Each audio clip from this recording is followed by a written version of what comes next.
Okay तो hi guys what's up and welcome back to Aarambh batch, welcome back to class 11th। और guys हम लोग term 2 के syllabus के हिसाब से स्टेट्स ऑफ मैटर स्टार्ट कर दिए हैं। कल मुझे एक कोई बच्चे का कमेंट आया था कि सर ने तो बोला था कि हम लोग आरंभ बैच में जेई और नीट लेवल का कंटेंट देंगे, कोटा लेवल का कंटेंट देंगे, पूरे बेसिक्स क्लियर कराएंगे, लेकिन आप तो टर्म 2 के हिसाब से चलने लगे। तो मेरे बच्चे, टर्म 2 का सिलेबस क्या तुम्हारे जेई और नीट से अलग है? जी नहीं, मैं यहां पर जो पढ़ा रहा हूं वो डेफिनेटली जेई और नीट के लिए काम में आएगा ना, लेकिन साइमल्टेनियसली तुम्हारी स्कूल एग्जाम्स के लिए भी काम में आएगा। तो टर्म 2 को ध्यान में रखते हुए मैंने स्टेट्स ऑफ मैटर चालू करा है, लेकिन इसका मतलब ये नहीं है कि इसमें मैं सिर्फ तुमको टर्म 2 का पढ़ाऊंगा। अबे भाई साहब, कल की क्लास अटेंड करी हो तो समझ में आएगा तुमको। कल 1 घंटे 14 मिनट के लेक्चर में मैंने कितनी सारी डिटेल्स पढ़ाई है, मैंने हर चीज डिटेल में पढ़ाई है। मैं यहां पर भी सब चीज डिटेल में पढ़ाऊंगा। केमिकल बॉन्डिंग भी साइमल्टेनियसली कंटिन्यूड रहेगा, डोंट वरी। एंड जो प्रॉमिस किया था वो पूरा करूंगा। आप लोग सब जानते हो कि भैया ये साल was somewhat good, somewhat very bad for me. So थोड़ा सा स्लो डाउन हो गए थे हम लोग अप्रैल में, जून जुलाई अगस्त तक, लेकिन हम पूरी कोशिश कर रहे हैं पूरा करने की और पूरा पढ़ाएंगे। तो फालतू के नेगेटिव कमेंट्स मत करो जब तक सारी चीज क्लियर ना हो, ठीक है। तो स्टार्ट करते हैं गाइस। आज स्टेट्स ऑफ मैटर को आगे बढ़ाते हैं और बात करते हैं गैसियस स्टेट की। जैसा मैंने आप लोगों से कहा था कि किसी भी मैटर के 3 फिजिकल फॉर्म होते हैं। एक होता है तुम्हारा सॉलिड, एक मेरे प्यारे बच्चों होता है आपका सॉलिड, एक होता है लिक्विड और एक होता है गैस। तो गाइस क्लास 11th में इस चैप्टर में आप लिक्विड और गैस की बात करते हो। सॉलिड की बात हम लोग क्लास 12th में सॉलिड स्टेट्स के अंदर करते हैं। तो अभी हम लोग यहां पर इस चैप्टर में सिर्फ गैस और लिक्विड की बात करेंगे। तो शुरुआत करते हैं हम लोग गैसियस स्टेट से। गाइस गैसियस स्टेट पर जाने से पहले मैं आप लोगों को एक इंपॉर्टेंट बात बताना चाहूंगा। और वो बात है मेरे प्यारे बच्चों, जो हम लोगों ने कल कल कल कल कल कल कल कल कल कल कल कल हम लोगों ने जो पढ़ी थी। कहाँ गए भैया हमारे नोट्स? ओ ये रहे हमारे नोट्स, हमें मिल गए, धन्यवाद आपका। तो गाइस देखो, हम लोगों ने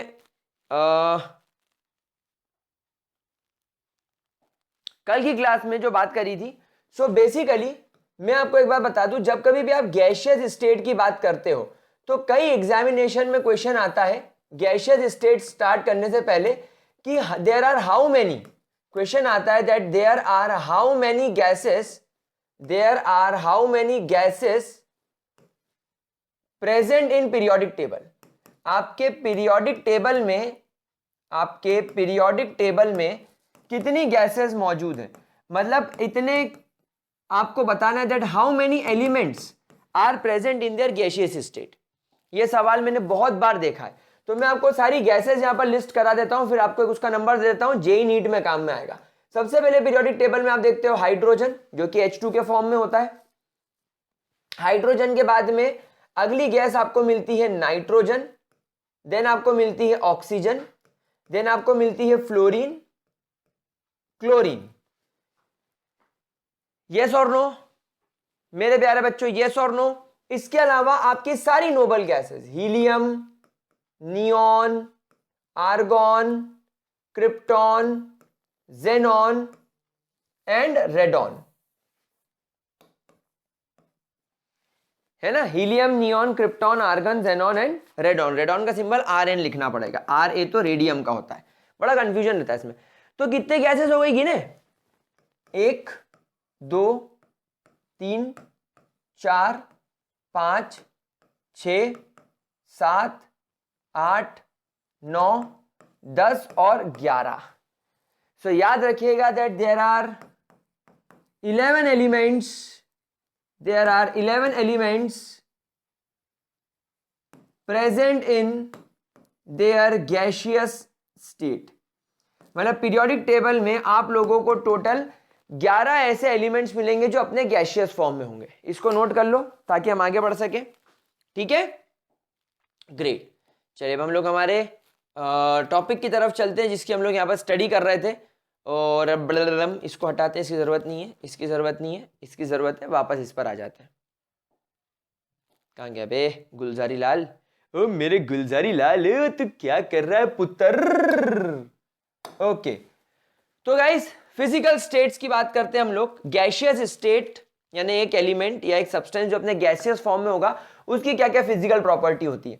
किसी भी गैस का कोई स्पेसिफिक शेप और कोई डेफिनेट वॉल्यूम नहीं होता। आप लोग सब जानते हैं गैसेस कंटिन्यूअसली एक्सपैंडिंग होती है, गैसेस कंटिन्यूअसली एक्सपैंडिंग होती है। अगर आप इस गैस को एक डीओ के कंटेनर में भरोगे, तो अगर वो डीओ का कंटेनर 500 ml का है तो गैस का वॉल्यूम 500 ml हो जाएगा और गैस का शेप वो कंटेनर जैसा हो जाएगा। लेकिन अगर उस डीओ की कैन को मैं कट कर दूं तो उसके अंदर का सारा डीओ इस रूम में फैल जाएगा। तो अब उस डीओ के अंदर या जो डीओ के जो फ्रेग्रेंस है या जो डीओ के जो मॉलिक्यूल्स है या जो हमारे गैस के जो मॉलिक्यूल्स है वो मॉलिक्यूल्स इस रूम में स्प्रेड हो जाएंगे, तो वो इस रूम का शेप ले लेंगे। तो शेप चेंज हो गया। अच्छा, डीओ की कैन 500 ml की थी, ये रूम तो बहुत बड़ा है, मान लो 10 बाय 10 बाय 10 का है, तो 100 10 इंटू 10 इंटू 10 1000 100 1000 फीट क्यूब का हो गया ये। तो इसका नया वॉल्यूम हो जाएगा। तो गैसेस लगातार फैलती है, इस वजह से उसका वॉल्यूम भी चेंज होता है और शेप भी चेंज होता है। Gases mix evenly and completely in all proportion without any mechanical aid. आप खुद जानते हो, जैसे अभी इस रूम के अंदर नॉर्मल गैसेस मौजूद है, ऑक्सीजन मौजूद है, कार्बन डाइऑक्साइड मौजूद है, हाइड्रोजन मौजूद है, नाइट्रोजन मौजूद है, ये सारी गैसेस मौजूद है। अब जैसे इसके अंदर मैं डीओ छिड़कता हूं, आप देखोगे धीरे धीरे इस रूम में चारों तरफ डीओ की खुशबू आने लगी है। तो क्या हमने डीओ छिड़कने के बाद एक बड़ा सा डंडा लेके रूम में ऐसे ऐसे घुमाया? नहीं, हमने ऐसा कुछ भी नहीं करा। हमने बस इधर डीओ छिड़का, पूरे रूम में डीओ की खुशबू अपने आप फैल गई। क्यों? क्योंकि गैसेस के पार्टिकल्स के पास में काइनेटिक एनर्जी होती है। हम लोग सब जानते हैं that the particle of gases, that the gases have kinetic energy. आपके गैसेस के पास में काइनेटिक एनर्जी होती है। Your gases have kinetic energy, और क्योंकि इनके पास में काइनेटिक एनर्जी होती है इसलिए ये रूम में कंटिन्यूअसली मूव कर सकते हैं। जिसको जहां जगह मिलेगी ये वहां जाके घुस जाएगा, जिसको जहां जगह मिलेगी वो वहां जाके घुस जाएगा। तो ये अपने आप मिक्स हो जाते हैं। You don't have to give any mechanical aid, आपको बाहर से ऐसा घुमाने की इसको जरूरत नहीं पड़ेगी। अच्छा, दे आर हैविंग एक्सपेंसिबिलिटी, मतलब ये एक्सपैंड कर सकते हैं because of kinetic energy. Compressibility, sir compressibility क्यों होती है? क्योंकि देखो गैसेस के पार्टिकल्स दूर दूर होते हैं, मतलब गैसेस के पार्टिकल के बीच में स्पेस होता है। अब अगर आप इनको ऐसे दबाने की कोशिश करोगे, तो ये पार्टिकल्स के बीच में गैप होने की वजह से पार्टिकल पास में आ जाते हैं।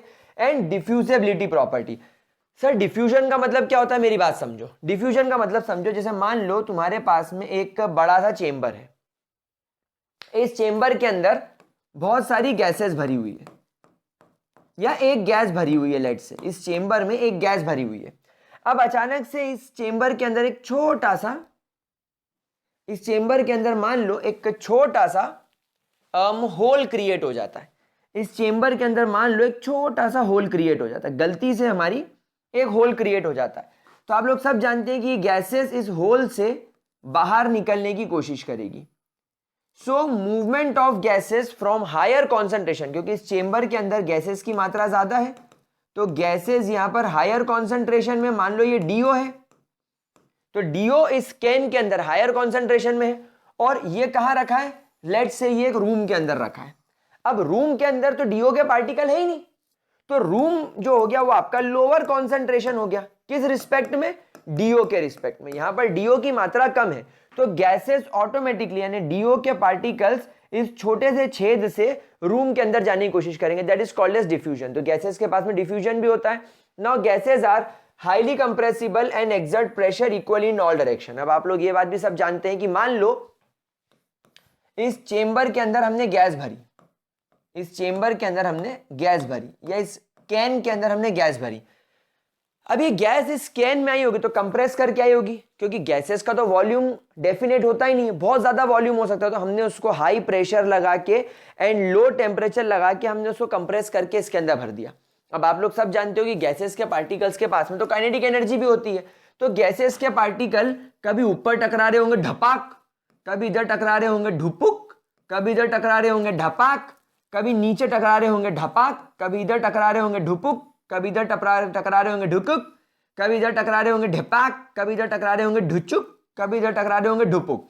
मतलब गैसेस के पार्टिकल, जैसे मान लो तुम्हारा रूम है, इमेजिन करो जिस कमरे में आप बैठे हो उस कमरे में चारों दीवार, आपकी छत ऊपर सॉरी आपकी छत, आपका फ्लोर, इनके कॉर्नर्स, हर जगह पर गैस का पार्टिकल जाकर ढप ढप ढप ढप टकरा रहा होगा।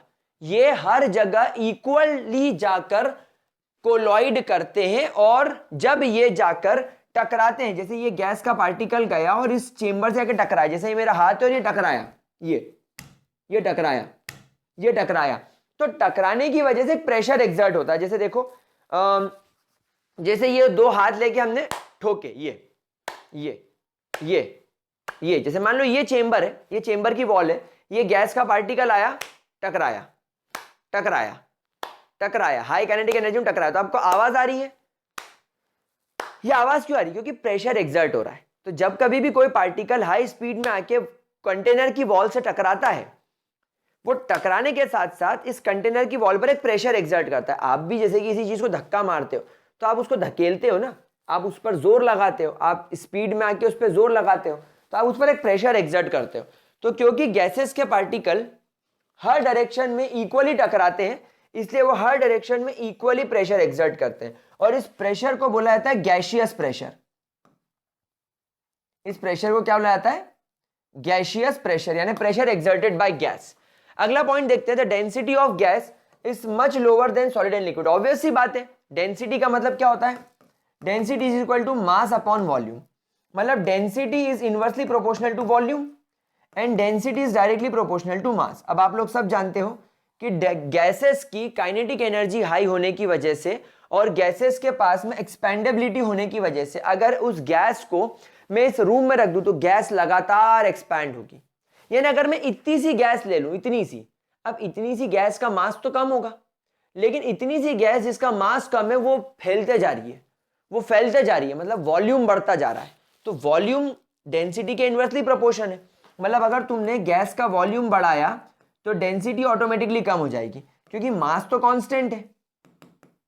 सर मास कांस्टेंट क्यों है? अरे मान लो तुमने 1 ग्राम हाइड्रोजन लिया इस रूम में, या 2 ग्राम हाइड्रोजन लिया है, तो जब तुम 2 ग्राम हाइड्रोजन लाए तो शुरुआत में मान लो तुम एक डब्बी में लाए, तो इस छोटी सी डब्बी में 2 ग्राम हाइड्रोजन है, डब्बी का वॉल्यूम कम है। अब तुमने डब्बी खोल दी तो जो 2 ग्राम हाइड्रोजन होंगे उनके मॉलिक्यूल्स, उसके पार्टिकल्स तो फैलेंगे, फैल के दूर दूर दूर दूर दूर दूर जाने की कोशिश करेंगे। तो अब वो 2 ग्राम हाइड्रोजन ने, जैसे तुमने डब्बी खोली, उसने अपना वॉल्यूम इंक्रीज कर लिया, लेकिन मास तो अभी भी 2 ही ग्राम है।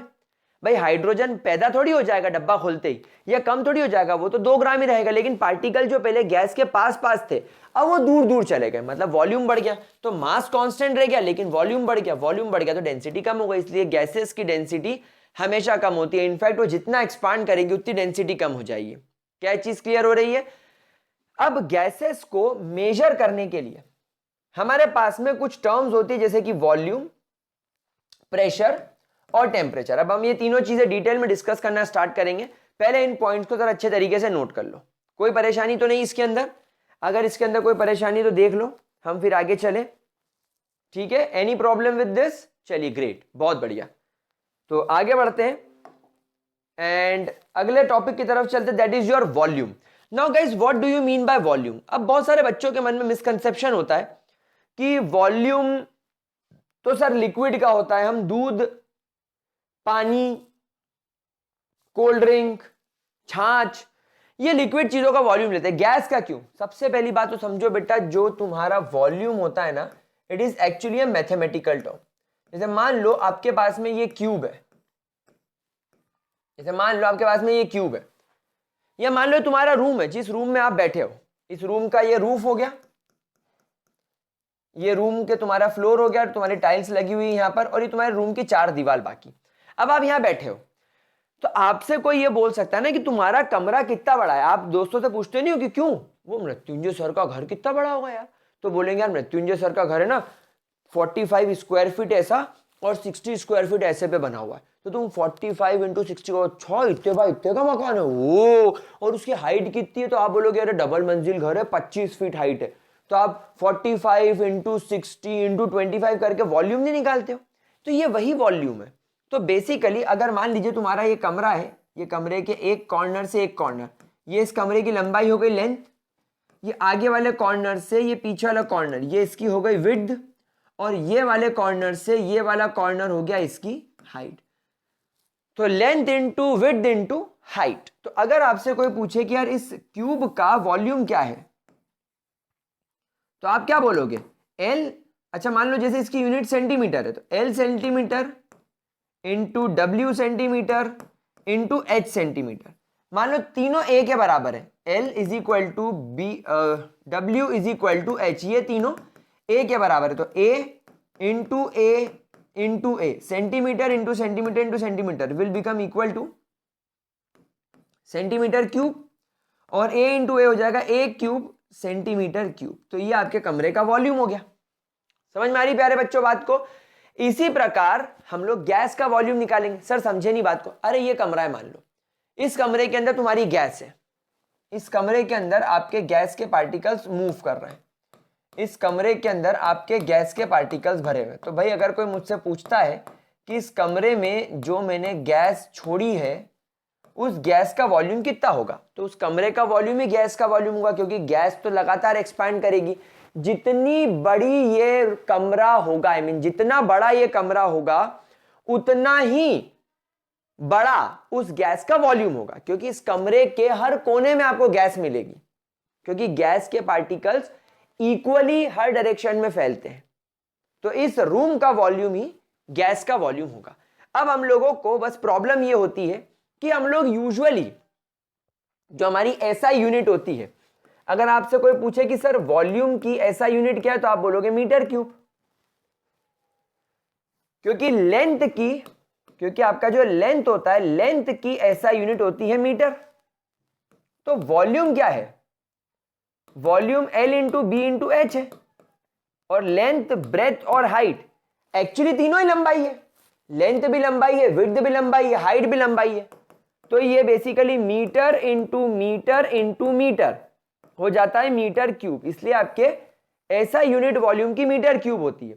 लेकिन भाई प्रॉब्लम यही होती है कि जब हम लोग केमिस्ट्री में बात करते हैं तो केमिस्ट्री में इतने ज्यादा बड़े वॉल्यूम की जरूरत नहीं होती है, तो हमें कन्वर्जन आना चाहिए। हमें क्या आना चाहिए? हमें कन्वर्जन आना चाहिए। और दूसरी बात यह कि हम लोग वॉल्यूम की जो जनरल टर्म यूज करते हैं वो लीटर यूज करते हैं। भाई जो आपकी जनरल टर्म होती है वॉल्यूम की वो लीटर या ml होती है। तो हम लोगों को यह पता होना चाहिए कि गैसेस के क्या क्या वॉल्यूम हो सकते हैं। सबसे पहले अगर आप लोगों के पास में एक गैस है तो उस गैस को अगर आपको 1 लीटर रखना है तो 1 लीटर में आप सभी लोग जानते हैं कि वो गैस 1000 ml के बराबर होगी। एक बात आप लोग और अभी इसी वक्त याद कर लीजिए कि 1 सेंटीमीटर क्यूब, या इसको कभी कभी कंफ्यूज करने के लिए जेईई नीट जैसी एग्जाम में इसे 1 सीसी लिख दिया जाता है। CC is nothing but cubic centimetre. CC और कुछ नहीं, क्यूबिक सेंटीमीटर होता है, सेंटीमीटर क्यूब एक ही बात है। तो 1 सीसी या आपका 1 सेंटीमीटर क्यूब, 1 सीसी या आपका 1 सेंटीमीटर क्यूब 1 ml के बराबर होता है। It is equal to 1 ml। क्या बात समझ में आ रही है मेरे प्यारे बच्चों? क्या इसके अंदर कोई दिक्कत? अच्छा अब आप मुझे एक बात बताइए, 1 metre is equal to 100 centimetre. यह बात भी आप सभी लोग जानते हैं, 1 मीटर 100 सेंटीमीटर के बराबर होता है। इसीलिए मेरे प्यारे बच्चों आप एक बात हमेशा ध्यान रखिएगा, 1 लीटर मतलब कि 1000 ml मतलब कि 1000 सेंटीमीटर क्यूब, मतलब कि 1000 सेंटीमीटर क्यूब, मतलब कि 10 to the power -3 metre cube, और 10 to the power -3 centimetre cube is always equal to 1 decimetre cube. तो ये वाली जो टर्म है ये टर्म आपको पता होनी चाहिए ये वाली टर्म पता होनी चाहिए, ये वाली टर्म पता होनी चाहिए और ये वाली टर्म पता होनी चाहिए। ये आपको इंटर कन्वर्ट करने में बहुत मदद करेगा, ठीक है, ये आपको इंटर कन्वर्ट करने में बहुत मदद करेगा, ठीक है। कोई दिक्कत मेरे प्यारे बच्चों? तो अगर आप 1 मीटर क्यूब करना चाहते हैं तो आपको 10 टू द पावर 2 का भी क्यूब करना पड़ेगा, तो ये सेंटीमीटर क्यूब हो जाएगा, मतलब ये 10 to the power 6 centimetre cube हो जाएगा 1 मीटर क्यूब। अब आप लोग सब जानते हैं कि 1 लीटर में 1000 सेंटीमीटर क्यूब होता है। 1 लीटर में 1000 सेंटीमीटर क्यूब होता है कि नहीं होता है? 1 लीटर में 1000 सेंटीमीटर क्यूब होता है। अब 1 मीटर क्यूब के अंदर 10 to the power 6 centimetre cube होता है, तो क्या मैं इसको ऐसा लिख लूं 10 to the power 3 centimetre cube. So therefore 10 to the power 6 centimetre cube is equal to 1 metre cube. So 10 to the power 3 centimetre cube is equal to कितना मीटर क्यूब? x मान लें, क्रॉस मल्टीप्लाई कर लें, centimetre cube से centimetre cube cut जाएगा, ये इधर जाके मल्टीप्लाई हो जाएगा तो हो जाएगा 10 to the power 3 metre cube, और ये इधर मल्टीप्लाई हो जाएगा 10 टू द पावर 6। तो 10 टू द पावर 3 इससे कट जाएगा तो यहाँ x की वैल्यू बचेगी 1/10 टू द पावर 3, यानी 10 to the power -3 metre cube. इसीलिए तो हम लोगों ने यहाँ पर 10 to the power -3 metre cube लिखा है 1 लीटर को, क्योंकि 1 लीटर में 10 टू द पावर 3 1000 ml होते हैं। 1000 ml 1000 सेंटीमीटर क्यूब के बराबर होते हैं। 1 मीटर 10 टू द पावर 2 यानी 100 सेंटीमीटर के बराबर होता है, तो 1 metre cube 10 to the power 6 centimetre cube के बराबर होता है। 1000 सेंटीमीटर क्यूब यानी 10 to the power 3 centimetre cube होते हैं 1 लीटर में। सो अगर आप सेंटीमीटर को मीटर में कन्वर्ट करोगे तो आपको मिलेगी वैल्यू 10 टू द पावर -3। ठीक है मेरे प्यारे बच्चों, कोई दिक्कत तो नहीं आपको? अच्छा, एक बात आप लोग और ध्यान रखिएगा, 1000 ml यानी 1000 centimetre cube is always equal to 1 decimetre cube. ठीक है, तो ये सारे कन्वर्जन आप लोगों के लिए बहुत जरूरी है, आपको इनसे खेलते आना चाहिए, आपको इन्हें कन्वर्ट करते आना चाहिए। अगर नहीं आएगा तो गाइस बहुत बड़ी गड़बड़ी हो सकती है। ठीक है, अगर इसको अच्छे तरीके से नोट करना चाहते हो तो अच्छे तरीके से आप लोग इसे नोट कर लीजिए। अगर आप चाहें तो मैं आपको इसको अच्छे तरीके से लिखवा देता हूं। चलो मैं आपको इसको लिखवा देता हूं अच्छे तरीके से, नोट पैड पे ले जाके आप लोग इसे लिखे कि 1 लीटर मतलब कि 1000 ml। ठीक है, फिर आप लिखे 1 ml मतलब कि 1 सेंटीमीटर क्यूब या 1 क्यूबिक सेंटीमीटर। फिर आप लोग लिखे 1 metre is equal to 100 centimetre, या मैं इसको ऐसा लिख सकता हूं 10 to the power 2 centimetre. Now 1 metre cube is equal to 10 to the power 2 का क्यूब, तो ये सेंटीमीटर क्यूब में बदल जाएगा, मीटर का क्यूब कर दिया तो हो जाएगा 10 to the power 6 centimetre cube, यानी 1 मीटर क्यूब मतलब 10 to the power 6 centimetre cube. ये भी आप लोग लिख लीजिए। नाउ हम लोग सब जानते हैं that 1 litre is 1000 ml। 1 litre is 1000 ml। अच्छा, 1 ml इज 1 सेंटीमीटर क्यूब, तो it will become equal to 1000 centimetre cube. अच्छा, एक बात आप लोग और लिखेंगे, 1000 ml या 1000 centimetre cube is always equal to 1 decimetre cube, तो ये already will become equal to 1 decimetre cube. अब बस हमको इसको मीटर क्यूब में कन्वर्ट करना है, हमें इस सेंटीमीटर क्यूब को मीटर क्यूब में ले आना है, जिससे हमें पता चल जाएगा कि 1 लीटर मतलब कितने मीटर क्यूब। तो हम लोग सब जानते हैं कि 1 metre cube is equal to 10 to the power 6 centimetre cube, लेकिन इन 1 litre is always equal to 10 to the power 3 centimetre cube. भाई आप इस 1000 सेंटीमीटर क्यूब को आप 10 to the power 3 centimetre cube भी तो लिख सकते हो, तो ये कितने मीटर क्यूब के बराबर हो जाएगा? x। चलो इसको क्रॉस मल्टीप्लाई मारे तो x की वैल्यू हो जाएगी 10 to the power 3 centimetre cube multiply by 1 metre cube divided by 10 to the power 6 centimetre cube. Centimetre cube से सेंटीमीटर क्यूब कट गया, 10 टू द पावर 3 से 10 टू द पावर 6 कट गया, यहां पर बचेगा 1 in fact 1 metre cube divided by 10 to the power 3। So ये ऊपर जाकर हो जाएगा 10⁻³ metre cube. So it will become equal to 10⁻³ metre cube. क्या बात समझ में आ गई? तो गाइस वॉल्यूम के कन्वर्जन बड़े अच्छे तरीके से आने चाहिए आपको, ठीक है। चलिए ग्रेट, इसको नोट कर लिया होगा आप लोगों ने, तो हम लोग आगे बढ़ते हैं। वॉल्यूम समझ लेने के बाद guys next is your pressure. अब आप लोग सब जानते हैं प्रेशर का मतलब क्या होता है। मैं आपको ऑलरेडी अभी थोड़ी देर पहले एक्सप्लेन कर चुका हूं कि गैसेस के पार्टिकल्स, अगर आप गैस को एक चेंबर के अंदर रखते हो तो ये गैस का पार्टिकल इक्वली हर डायरेक्शन में जाकर कोलॉइड कर सकता है, क्योंकि कंटिन्यूअसली काइनेटिक मोशन इसके पास में होता है, तो ये हर डायरेक्शन में जाकर कोलॉइड करेगा, और जब जाकर उससे कोलॉइड करेगा, कोलिजन की वजह से एक प्रेशर जनरेट होगा एंड दैट इज एक फोर्स क्रिएट होगा and that will be your pressure. क्या बात समझ में आ गई?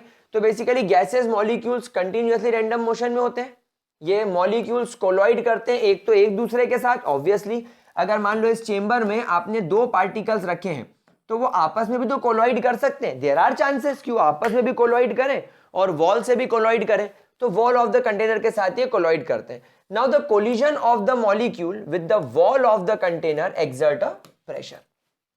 जब आपके ये मॉलिक्यूल्स कंटेनर की वॉल से जाकर टकराएंगे तो जो फोर्स फुली इंपैक्ट होगा, जो फोर्स से वो टकराएंगे, that will be your pressure. तो बेसिकली प्रेशर क्या है? Pressure is nothing but force per unit area.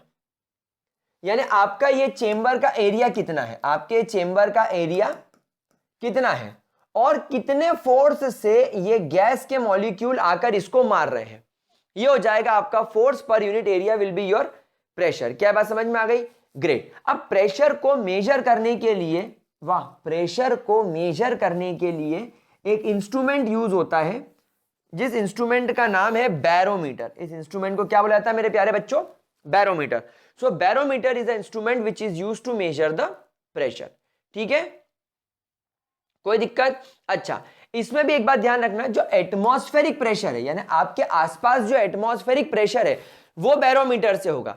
लेकिन अगर मान लीजिए कि एक चेंबर है, ये जो छोटा सा चेंबर है, वो उस चेंबर में जो गैस प्रेशर एक्सर्ट कर रही है उसके लिए मैनोमीटर भी यूज किया जाता है। तो गाइस स्टार बनाकर नोट कर लो, ये हो गया तुम्हारे टर्म 2 और जेईई नीट लेवल का क्वेश्चन कि बैरोमीटर और मैनोमीटर में फर्क क्या है।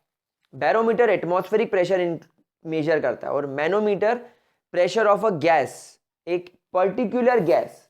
जैसे मान लो आपने उस चेंबर में पर्टिकुलर हाइड्रोजन रखी, तो वो हाइड्रोजन का कितना प्रेशर है उस पर्टिकुलर चेंबर में, वो मैनोमीटर से पता चलता है। ठीक है, आगे बढ़े, चलिए आगे बढ़ते हैं। अब गाइस जैसे मैंने आपको वॉल्यूम में समझाया, अब यहां पर और बड़ा आने वाला है, ये और बड़ी चीज होने वाली है। प्रेशर की बहुत सारी यूनिट्स हैं, प्रेशर की बहुत सारी यूनिट है। पहली यूनिट होती है एटमॉस्फेयर, जिसको आप लोग ATM से मेंशन करते हो।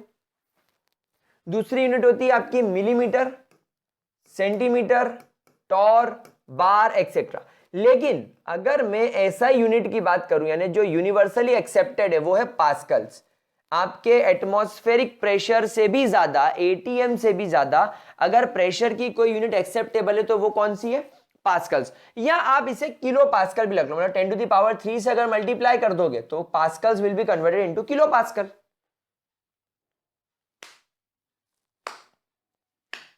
ठीक है, now the highest unit of pressure is bar.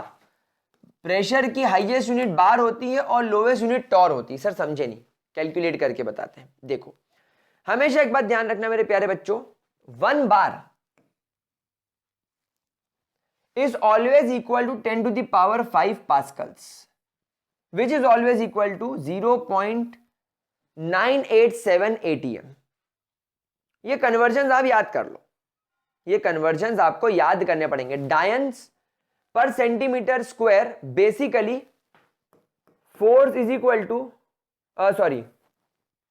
Pressure is equal to force per unit area. तो फोर्स की यूनिट डायंस और एरिया की unit centimetre cube. So basically उस हिसाब से ये कन्वर्जन लिया गया है। आपको याद रखना चाहो तो याद करो, नहीं तो कोई दिक्कत वाली बात नहीं है। अच्छा, एक बात मैं और बता दूं, 1 torr is equal to 1 millimetre of mercury. अच्छा, प्रेशर की एक यूनिट और होती है mmHg, millimetre of mercury. Basically ये जो mm लिखा हुआ है ना, ये जो cm लिखा हुआ है, it is incomplete without writing Hg। यानी mmHg, मिलीमीटर्स ऑफ मरकरी। मैं आपको एक बात और बता दूं कि आपका जो 1 atm प्रेशर होता है, 1 atm जो प्रेशर होता है, ये बेसिकली 760 मिलीमीटर्स ऑफ मरकरी के बराबर होता है mmHg। मतलब ये 760 टॉर्स के बराबर होता है। ठीक है ना, ये भी एक पॉइंट आप याद रखना, ये बहुत ज्यादा यूटिलिटी वाला है। बस इतना याद कर लिया, इतना याद कर लिया तो मजा आ गया। ठीक है, कोई परेशानी मेरे प्यारे बच्चों? ये देखो, ये यहां लिखा है 1 atm मतलब 760 टॉर, 1 atm मतलब 760 टॉर। ठीक है, अच्छा एक चीज देखो यहां पर और दे रखी है, अगर आपके पास में 1 पास्कल है ये, तो 1 पास्कल इज 1 न्यूटन पर मीटर स्क्वायर, 1 न्यूटन पर मीटर स्क्वायर। अब यहां पर इन्होंने फोर्स की यूनिट ले ली है न्यूटन और एरिया की यूनिट ले ली है मीटर स्क्वायर। अब आप लोग सब जानते हो, अब आप लोग इस बात को सब अच्छे तरीके से जानते हो कि न्यूटन, और बेसिकली जब आप न्यूटन को कन्वर्ट करोगे तो ये हो जाएगा 1 kg मीटर क्यूब पर सेकेंड। तो नीचे के मीटर स्क्वायर ने उसको काट दिया तो ये 1 kg पर मीटर पर सेकेंड हो जाएगा। खैर अगर आपको इसको याद नहीं भी रखना है तो दैट्स ओके, इस पर ज्यादा सवाल नहीं आते, लेकिन आप लोगों को ये वाली टर्म याद करनी पड़ेगी, 1 atm is equal to 760 torr. ठीक है, ये सब नॉर्मल कन्वर्जन है, ये आप लोगों के पास में नोट होने चाहिए। जब हम क्वेश्चन सॉल्व करते हैं तब इनमें से किसी का यूज होता है। और भी अभी आगे है पास्कल्स। नो मेरे प्यारे बच्चों, पास्कल्स की अगर मैं आप लोगों से बात करूं, so pascals is pressure exerted when 1 newton act on 1 metre cube. एक न्यूटन जब 1 मीटर क्यूब पे एक्ट करता है तो पास्कल्स होता है, दैट्स ओके। ठीक है ना, कोई बड़ी बात नहीं है। आपको तो बस जो मैंने बोला, आप बस मैं आपको नोट पैड पे लिखवा देता हूं कि आप लोगों को क्या पढ़ के रखना है। आप लोगों को मैं नोट पैड पे बता देता हूं कि आप लोगों को टिपिकली क्या पढ़ के रखना है। भाई 1 atm is equal to 760 mmHg, it is equal to 760 torr. ठीक है, अच्छा एक बात और ध्यान रखना, 1 bar is equal to 0.987 atm। बस ये इतनी चीजें आप याद कर लो, बस इतनी चीजें याद कर लो, आपका काम हो जाएगा। ठीक है, चलिए तो हम लोग वापस से हमारी स्लाइड्स की तरफ चलते हैं। अच्छा एक बात और बताना चाहूंगा इसमें, एक ये वाला भी याद कर लेना। कौन सा? ये जो अपना डायंस वाला है ना, ये डायंस और ये न्यूटन मीटर वाला, ये 1 bar is equal to 10 to the power 6 dyne पर सेंटीमीटर क्यूब याद रखना है, और 1 पास्कल मतलब 1 न्यूटन पर मीटर स्क्वायर, 1 न्यूटन पर मीटर स्क्वायर। ये दो चीजें भी आपको याद रखनी है। ठीक है, चलिए अब हम लोग टेम्परेचर की तरफ चलते हैं। भाई टेम्परेचर क्या है? टेम्परेचर आपको बताता है कोई चीज कितनी ज्यादा गर्म है या कितनी ज्यादा ठंडी है। It is a degree. ये आपको टेम्परेचर देखकर आपको पता चल जाता है कि एक चीज कितनी गर्म है कितनी ठंडी है। टेम्परेचर और हीट में बहुत फर्क है। टेम्परेचर में और हीट में बहुत फर्क है। हीट एक प्रकार की एनर्जी है और टेम्परेचर उसका मेजरमेंट है। तो टेम्परेचर आपको मेजर करके बताता है कि एक पर्टिकुलर गैस कितनी ठंडी या कितनी गर्म है, या एक कंप्लीटली एक ऑब्जेक्ट की बात करें तो कितनी ठंडी या कितनी गर्म है। केल्विन्स टेम्परेचर की ऐसा यूनिट है। डिग्री सेल्सियस हम इसे जनरल यूज करते हैं, और आपके जितने भी मेडिकल इक्विपमेंट्स होते हैं, जैसे आपका जो थर्मोमीटर वगैरह होता है, थर्मोमीटर वगैरह के अंदर, मेडिकल अप्लायंसेस के अंदर फेरेनहाइट स्केल का इस्तेमाल करता है। अगर आपको टेम्परेचर को केल्विन्स में कन्वर्ट करना हो, यानी डिग्री सेल्सियस को केल्विन्स में, डिग्री सेल्सियस को फेरेनहाइट में, केल्विन्स को फेरेनहाइट में, तो गाइस ये फॉर्मूला लिख लो, दुनिया का हर क्वेश्चन सॉल्व हो जाएगा। ये क्वेश्चन लिख लो, दुनिया का हर क्वेश्चन सॉल्व हो जाएगा। कैसे? चलिए मैं आपको एक एग्जांपल लेकर बताता हूं। मेरे पास मान लीजिए 5 डिग्री सेल्सियस है अभी।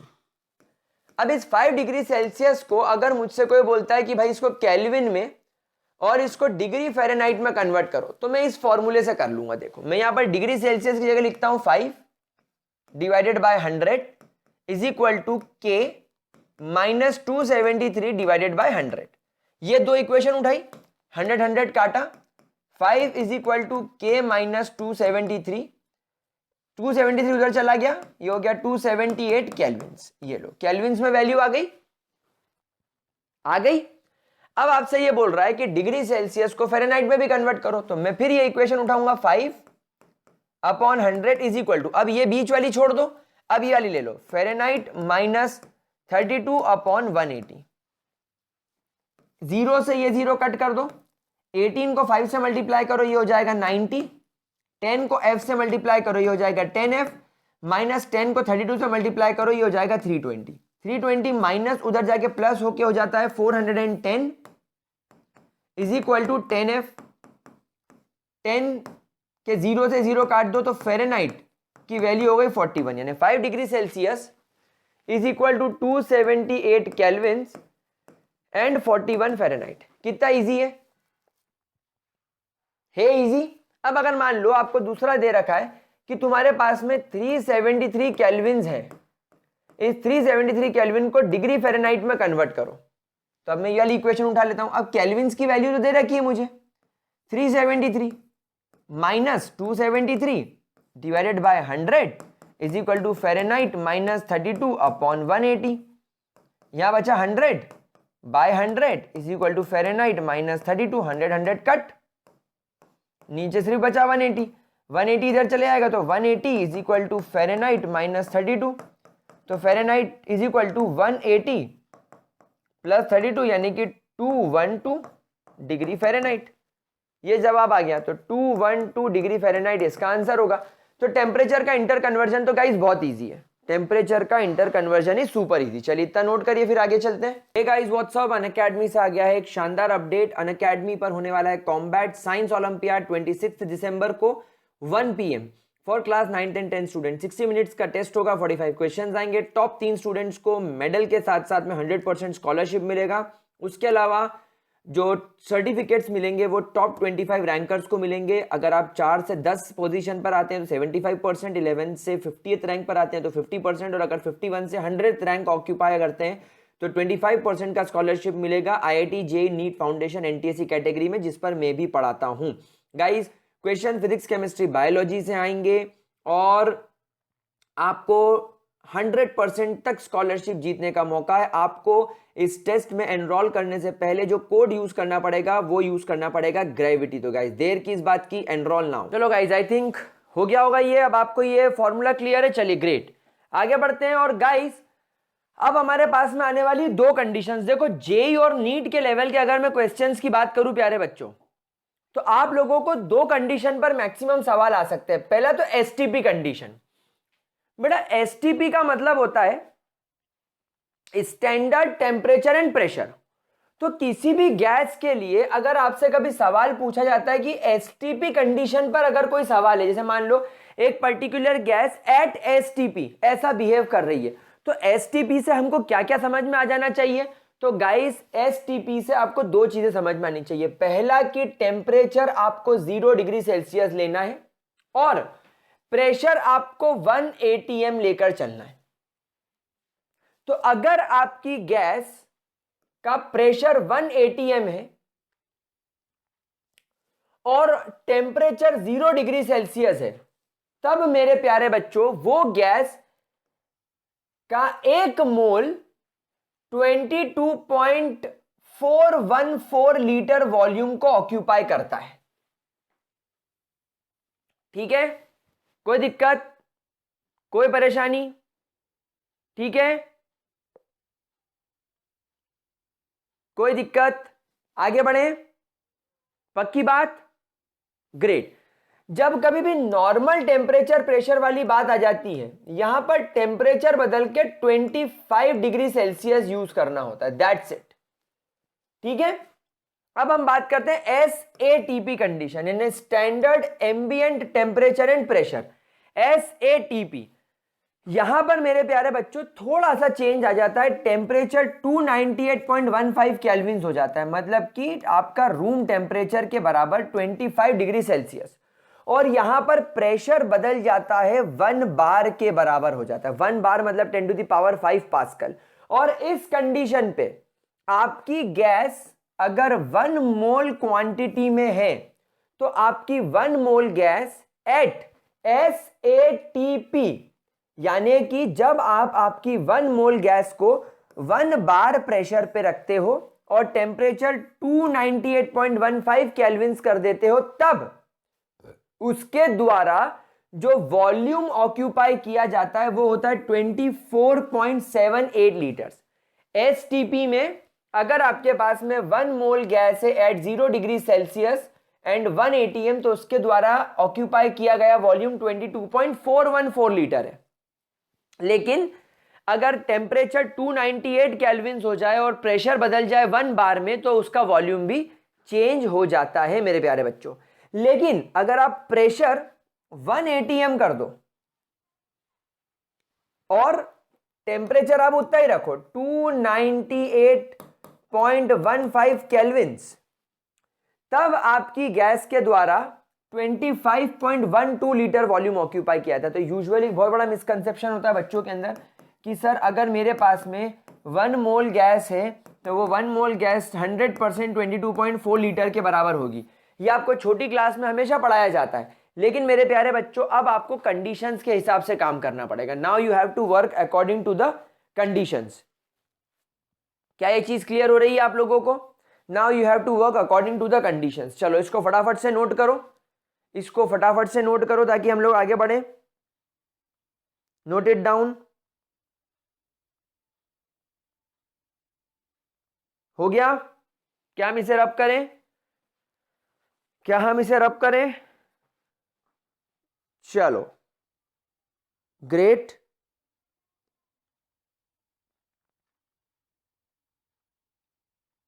चलो अच्छा, एनटीपी के अंदर गाइस एक बात ध्यान रखना, एनटीपी में temperature is 293 kelvins. I am sorry, 293 kelvins मतलब 20 डिग्री सेल्सियस के आसपास का टेम्परेचर, और SATP में टेम्परेचर 298 होता है ना, 25 डिग्री सेल्सियस। ठीक है, हल्का हल्का फर्क है, इसको ठीक कर लीजिएगा। ठीक है, वरना बच्चे कंफ्यूज होता है ना कि सर दोनों कंडीशन एनटीपी और SATP की सेम आ रही है, तो थोड़ा सा फर्क आ जाता है, वो मैंने क्रॉस चेक कर लिया। चलो आगे बढ़ते हैं प्यारे बच्चों, और अब हम लोग शुरू करते हैं हमारे द गैस लॉस।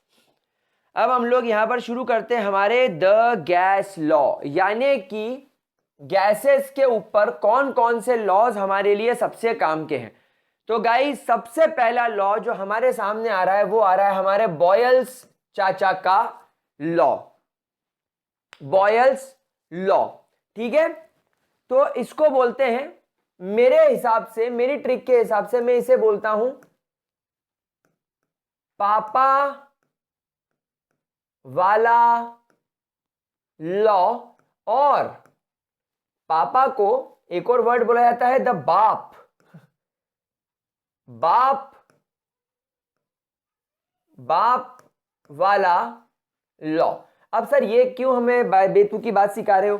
तो सुनो, बी फॉर बाप, B for Boyle's, B for बाप, बी फॉर बॉयल्स, एंड बाप is also called as papa. So पापा वाला लॉ, सो बॉयल्स लॉ यानी बाप वाला लॉ इज इक्वल टू पापा वाला लॉ। अब ये पापा वाला लॉ लिखवाने का क्या मतलब है? तो गाइस आगे बढ़ने से पहले वही एक बार नोट पैड पे आपको एक छोटा सा एक्सपेरिमेंट करके बता देता हूं जो हमारे बॉयल्स चाचा ने किया था। तो गाइस बॉयल्स चाचा ने क्या किया था, देखिए मैं आपको बताता हूं। बॉयल्स चाचा ने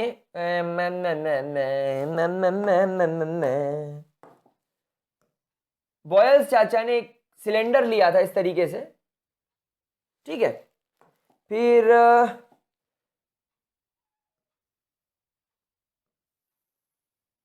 इस सिलेंडर को कुछ इस प्रकार से उन्होंने शो किया था। ये रहा उनका सिलेंडर। इस सिलेंडर के अंदर मेरे प्यारे बच्चों बॉयल्स ने एक इस प्रकार का पिस्टन लगा दिया था, ये एक इस प्रकार का पिस्टन लगा दिया था लाइक दिस। ठीक है, अब इन्होंने क्या करा, बॉयल्स ने यहां पर एक गैस भर दी। पहले मैं इसको जरा सील पैक कर दूं, ये देखिए एकदम सील पैक था ये, इसे बोला जाता है पिस्टन। ये भी आपका पिस्टन हो गया, मैं इसको पूरा सील पैक कर दूं, डायग्राम जो हाथ से बनते हैं वही ठीक है। डिजिटल बोर्ड भी लाइक, क्या गुंडा बनूंगा रे मैं, क्या गुंडा बनूंगा रे। ठीक है, तो ये आपका पिस्टन हो गया। ठीक है, ये आपका पिस्टन हो गया। अब इस पिस्टन के अंदर, मतलब इस चेंबर के अंदर बॉयल्स ने क्या करा, गैस रख दी, एक गैस रख दी उन्होंने, जिसका राइट नाउ वॉल्यूम V1 माना गया। और ये जो पिस्टन था, ये पिस्टन एक प्रेशर क्रिएट कर रहा है जिसको हमने बोला P1। अब इन्होंने क्या करा, इस पिस्टन को नीचे दबाया, इन्होंने क्या करा, इस पिस्टन को नीचे की ओर प्रेस करा। तो नीचे की ओर प्रेस करने पर अब आप देखो, ये पिस्टन की इनिशियल पोजीशन थी, ये पिस्टन की इनिशियल पोजीशन थी I1, और अब वो प्रेस होके यानी नीचे की ओर दब के, जब आपने उस पर एक्स्ट्रा प्रेशर लगाया तो वो नीचे की ओर दब के अपनी फाइनल पोजीशन पर चला गया I2। अब आप देख रहे हो कि जितनी भी सारी गैसेस हैं वो सब कंप्रेस हो गई, जितनी भी गैसेस थी वो सब पास आ गई। पहले ये थोड़ी दूर दूर थी, अब पास आ गई। तो गैस का जो नया वॉल्यूम हो गया वो हो गया V2, और ये जो आपने प्रेशर लगाया इसको मैं बोल देता हूं P2। क्या बात समझ में आ गई मेरे प्यारे बच्चों? तो इस लॉ से बॉयल्स को, इस एक्सपेरिमेंट से बॉयल्स को क्या समझ में आया कि जैसे जैसे मैं प्रेशर बढ़ाता हूं, जैसे जैसे मैं प्रेशर बढ़ा रहा हूं, देखो जैसे जैसे मैं प्रेशर बढ़ा रहा हूं इसका वॉल्यूम डिक्रीज होता जा रहा है, गैस का वॉल्यूम डिक्रीज होता जा रहा है। देखो पहले वॉल्यूम इतना था, ये देखो, लेकिन अब वॉल्यूम देखो कितना रह गया है, जरा सा रह गया है, वॉल्यूम कम हो गया, V1 के मुकाबले V2 छोटा है, तो वॉल्यूम डिक्रीज हो गया ना। जैसे आपने प्रेशर बढ़ाया वॉल्यूम डिक्रीज हो गया। अब वॉल्यूम डिक्रीज हो गया मतलब गैस का वॉल्यूम डिक्रीज हो गया। पहले गैस का वॉल्यूम इतना था, अब गैस का वॉल्यूम इतना रह गया। तो इस एक्सपेरिमेंट से बॉयल्स को समझ में आ गया कि जैसे जैसे मैं गैस के ऊपर दबाव यानी कि प्रेशर बढ़ाता जाऊंगा, एक्सटर्नल प्रेशर बढ़ाता जाऊंगा, गैस का वॉल्यूम डिक्रीज होता जाएगा। ये एक्सपेरिमेंट किसने किया था? ये एक्सपेरिमेंट आपके बॉयल्स दादा ने किया था। ठीक है, तो बॉयल्स दादा के इस एक्सपेरिमेंट से हमें एक बात बिल्कुल क्लियर हो गई कि बॉयल्स का कहना बिल्कुल सही है, बॉयल्स का ऑब्जर्वेशन एकदम करेक्ट है, दैट जब मैं टेम्परेचर कांस्टेंट रखूंगा, मतलब temperature can not be changed, इस बात का ध्यान रखना, that temperature can not be changed. अगर टेम्परेचर के अंदर चेंजेस आ गया तो फिर बॉयल्स लॉ काम नहीं करेगा। और आप लोगों को द वॉल्यूम ऑफ डेफिनेट मास, यानी सीधी सी बात है, यहां पर आपको मोल्स भी कांस्टेंट रखना है। यानी कि अगर आपने एक्सपेरिमेंट की शुरुआत में, अगर आपने एक्सपेरिमेंट की शुरुआत में 298.15 केल्विन टेम्परेचर रखा था, और अगर आप 1 मोल गैस लेकर काम कर रहे हो, तो एक्सपेरिमेंट के शुरुआत से लेकर एक्सपेरिमेंट के अंत तक, एंड तक, ना तो टेम्परेचर बदलना चाहिए ना तो गैस के मोल्स बदलने चाहिए। तब आप लोगों को यह बात पता चलेगी कि आपका वॉल्यूम ऑफ द गैस, तब आपका volume of the gas is inversely proportional to the pressure of the gas. So आप इसे मैथमेटिकली लिखेंगे P is inversely proportional to 1/V for a given number of moles of gas at a given temperature. क्या बात समझ में आ गई? Now जैसे आप यहां से प्रोपोर्शनैलिटी कांस्टेंट को हटाओगे, ये हो जाएगा K/V, where K is your constant. और यहां पर ये K की वैल्यू, यहां पर ये K की वैल्यू किस पर डिपेंड करेगी? ये K की वैल्यू डिपेंड करेगी, it will depend upon N, यानी number of moles of gas, and आपने क्या टेम्परेचर लिया, K की वैल्यू उस पर डिपेंड करेगी। तो मैं K को यही रखता हूं, प्रेशर को वहां पे मल्टीप्लाई में डाल देता हूं वॉल्यूम के, तो it will become equal to P into V is equal to K। It will become equal to P into V is equal to K। क्या इसके अंदर कोई दिक्कत मेरे प्यारे बच्चों, कोई परेशानी? पक्की बात, 100% क्लियर? नाउ अगर मान लीजिए आपने टेम्परेचर कांस्टेंट रखा है, so pressure of a definite moles, यानी फिक्स मोल्स ऑफ गैस का प्रेशर शुरुआत में, अगर मान लीजिए मैं यहां पर इसको वापस से आपको पीछे ले जाता हूं और इसके अंदर मैं आपको इस बताता हूं कि इनिशियली क्या हुआ था मेरे प्यारे बच्चों? इनिशियली आपकी गैस का प्रेशर P1 था इज इक्वल टू K और वॉल्यूम V1 था। तो ये हो जाएगा P1 V1 is equal to K, where K is constant. Now finally क्या हुआ मेरे लाडले बच्चों, फाइनली क्या हुआ, प्रेशर चेंज होके P2 हो गया, देखो, एंड K तो कांस्टेंट रहेगा। क्यों सर, K की वैल्यू क्यों नहीं बदलेगी, क्योंकि K की वैल्यू किस पर डिपेंड कर रही है, K की वैल्यू डिपेंड कर रही है upon number of moles of gas and temperature, और ये दोनों तो कांस्टेंट है, इसकी वैल्यू हम लोग चेंज नहीं कर रहे हैं, देयरफॉर K की वैल्यू भी क्या हो जाएगी, कांस्टेंट हो जाएगी, K की वैल्यू में कोई बदलाव नहीं आएगा। इनिशियली भी K की वैल्यू K रहेगी, फाइनली भी K की वैल्यू K रहेगी, लेकिन वॉल्यूम चेंज हो जाएगा V2, तो ये हो जाएगा P2V2 is equal to K। Now this could be your equation number 1, this could be your equation number 2। Now P1V1 भी K के बराबर है, P2V2 भी K के बराबर है, तो इक्वेशन 1 को 2 में रख दो, पुट इक्वेशन 2 इन इक्वेशन 1, तो ये क्या हो जाएगा, P2V2 is equal to K की जगह पर, ये K की जगह पर मैं ये K की वैल्यू रख दूं P1V1, तो it will become equal to P1V1, या P1V1 is equal to P2V2 and so on, and so on. मतलब अगर आप चाहो आप इसको और दबा दो, अगर आप चाहो तो अगले फेज में इसको और नीचे दबा दो, तो वो प्रेशर हो जाएगा P3, वॉल्यूम हो जाएगा V3, तो वो बराबर हो जाएगा P3V3 के। तो इस तरीके से आप इन क्वेश्चंस को, मतलब इस इक्वेशन को समझ सकते हो। क्या आपको इक्वेशन समझ में आ रही है मेरे प्यारे बच्चों, क्या आपको ये इक्वेशन समझ में आ रही है? तो यहां पर भी आप देखो, यहां पर सेम इक्वेशन हमें कराई है हमारे बॉयल्स अंकल ने कि let the volume be V1 V2 V3 and let the pressure be P1 P2 and P3। So P1 is equal to K upon V1, so therefore P1 V1 is equal to K.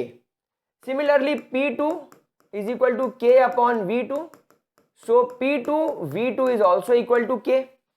P3 is equal to K upon V3, so P3 V3 is also equal to K. सारी equation में K constant है, तो सारी equation में अगर आप values put up करोगे तो P1V1 हो जाएगा P2V2 के बराबर, P2V2 हो जाएगा P3V3 के बराबर। तो ये हो गई आपकी इक्वेशन। तो बॉयल्स लॉ मेरे प्यारे बच्चों ऐसे भी आप लोगों को काम में आएगा, ठीक है, कोई दिक्कत मेरे प्यारे बच्चों, कोई परेशानी?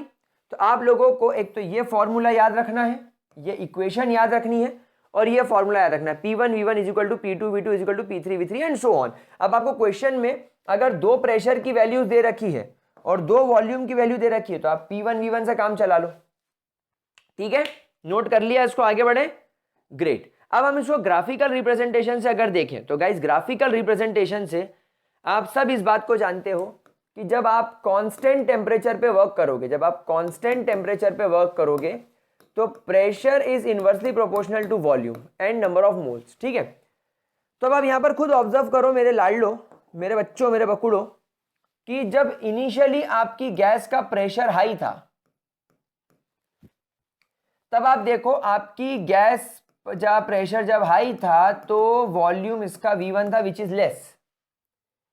नाउ जैसे जैसे आप प्रेशर कम करते जा रहे हो वैसे वैसे आप देख रहे हो कि वॉल्यूम बढ़ रहा है, V1 is greater than V2 and P1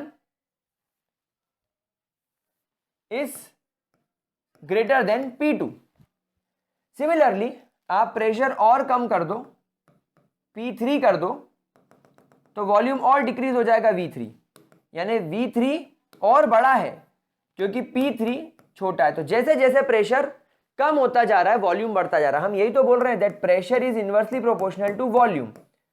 pressure बढ़ाओगे तो वॉल्यूम घटेगा, या वॉल्यूम बढ़ाना हो तो प्रेशर को आपको घटाना पड़ेगा, जो इस ग्राफ से समझ में आ रहा है। प्रेशर घटाने पर, P1 से P2 पर आने पर, P2 से P3 पर आने पर वॉल्यूम V1 से V2 और V2 से V3 यानी कि बढ़ता जा रहा है। तो प्रेशर बढ़ाने पर वॉल्यूम घटता है और प्रेशर घटाने पर वॉल्यूम बढ़ता है। तो पहला ग्राफ तो बिल्कुल डायरेक्ट ग्राफ है, कोई प्रॉब्लम वाली बात इसके अंदर नहीं है। दूसरा graph is guys PV versus P।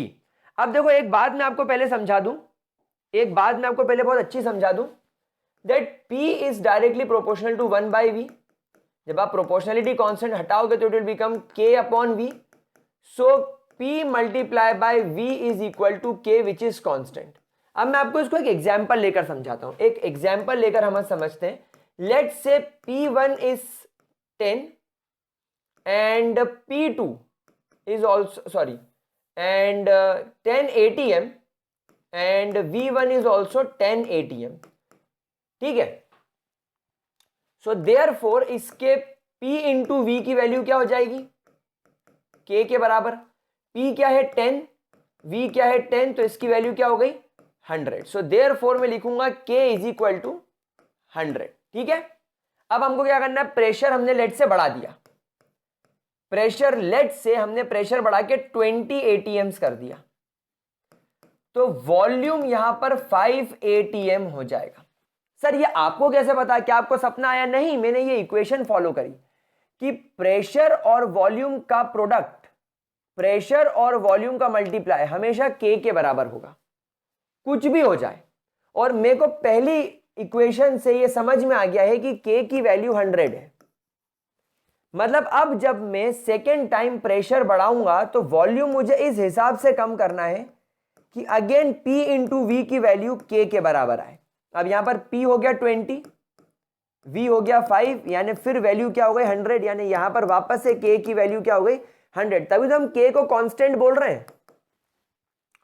अब अगर मान लो आपने P को और कम करके बढ़ा के 25 कर दिया, तो वॉल्यूम घट के 4 हो जाएगा।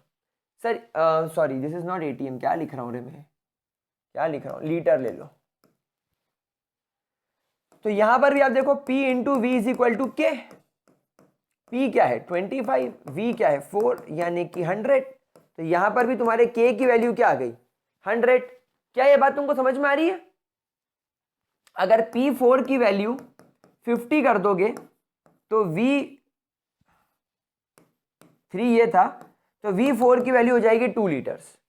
यहां पर भी P इंटू वी K के बराबर होगा, 50 multiply by 2 will become equal to 100। तो यहां पर भी K की वैल्यू 100 के बराबर हो जाएगी।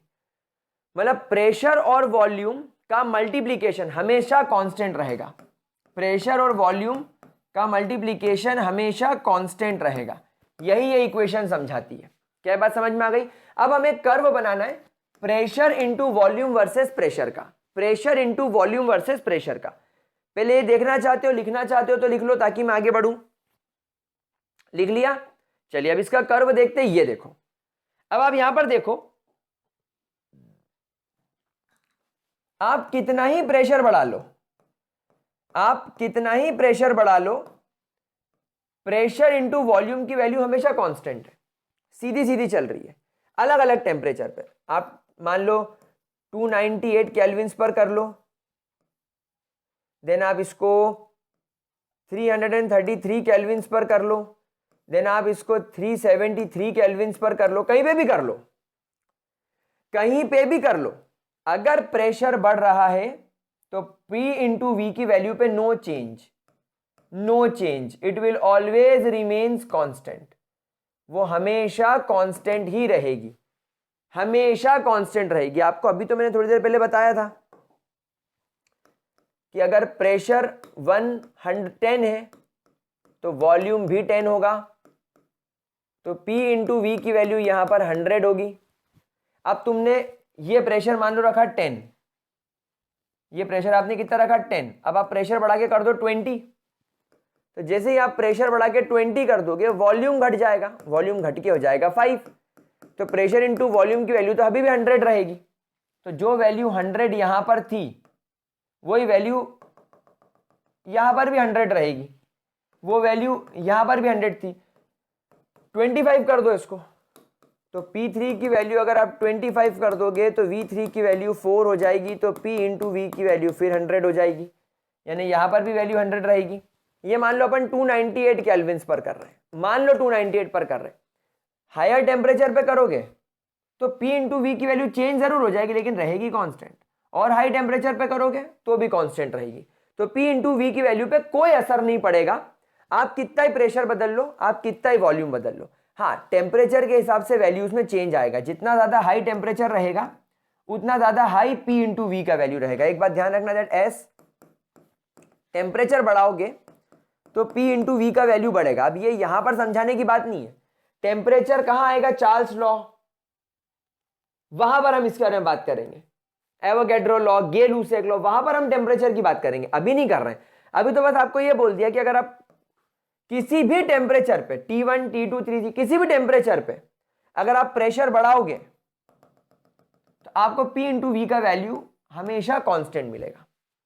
ठीक है मेरे प्यारे बच्चों, कोई परेशानी, बिल्कुल अच्छी तरीके से समझ में आ गया ये ग्राफ भी, ग्रेट।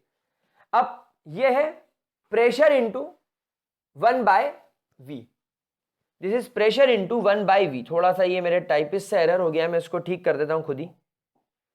क्या आप लोगों को मालूम है कि गांजा गांजा गांजा गांजा, ये 1/v। वाह भैया, अपने बोर्ड में भी कम गांजे नहीं है।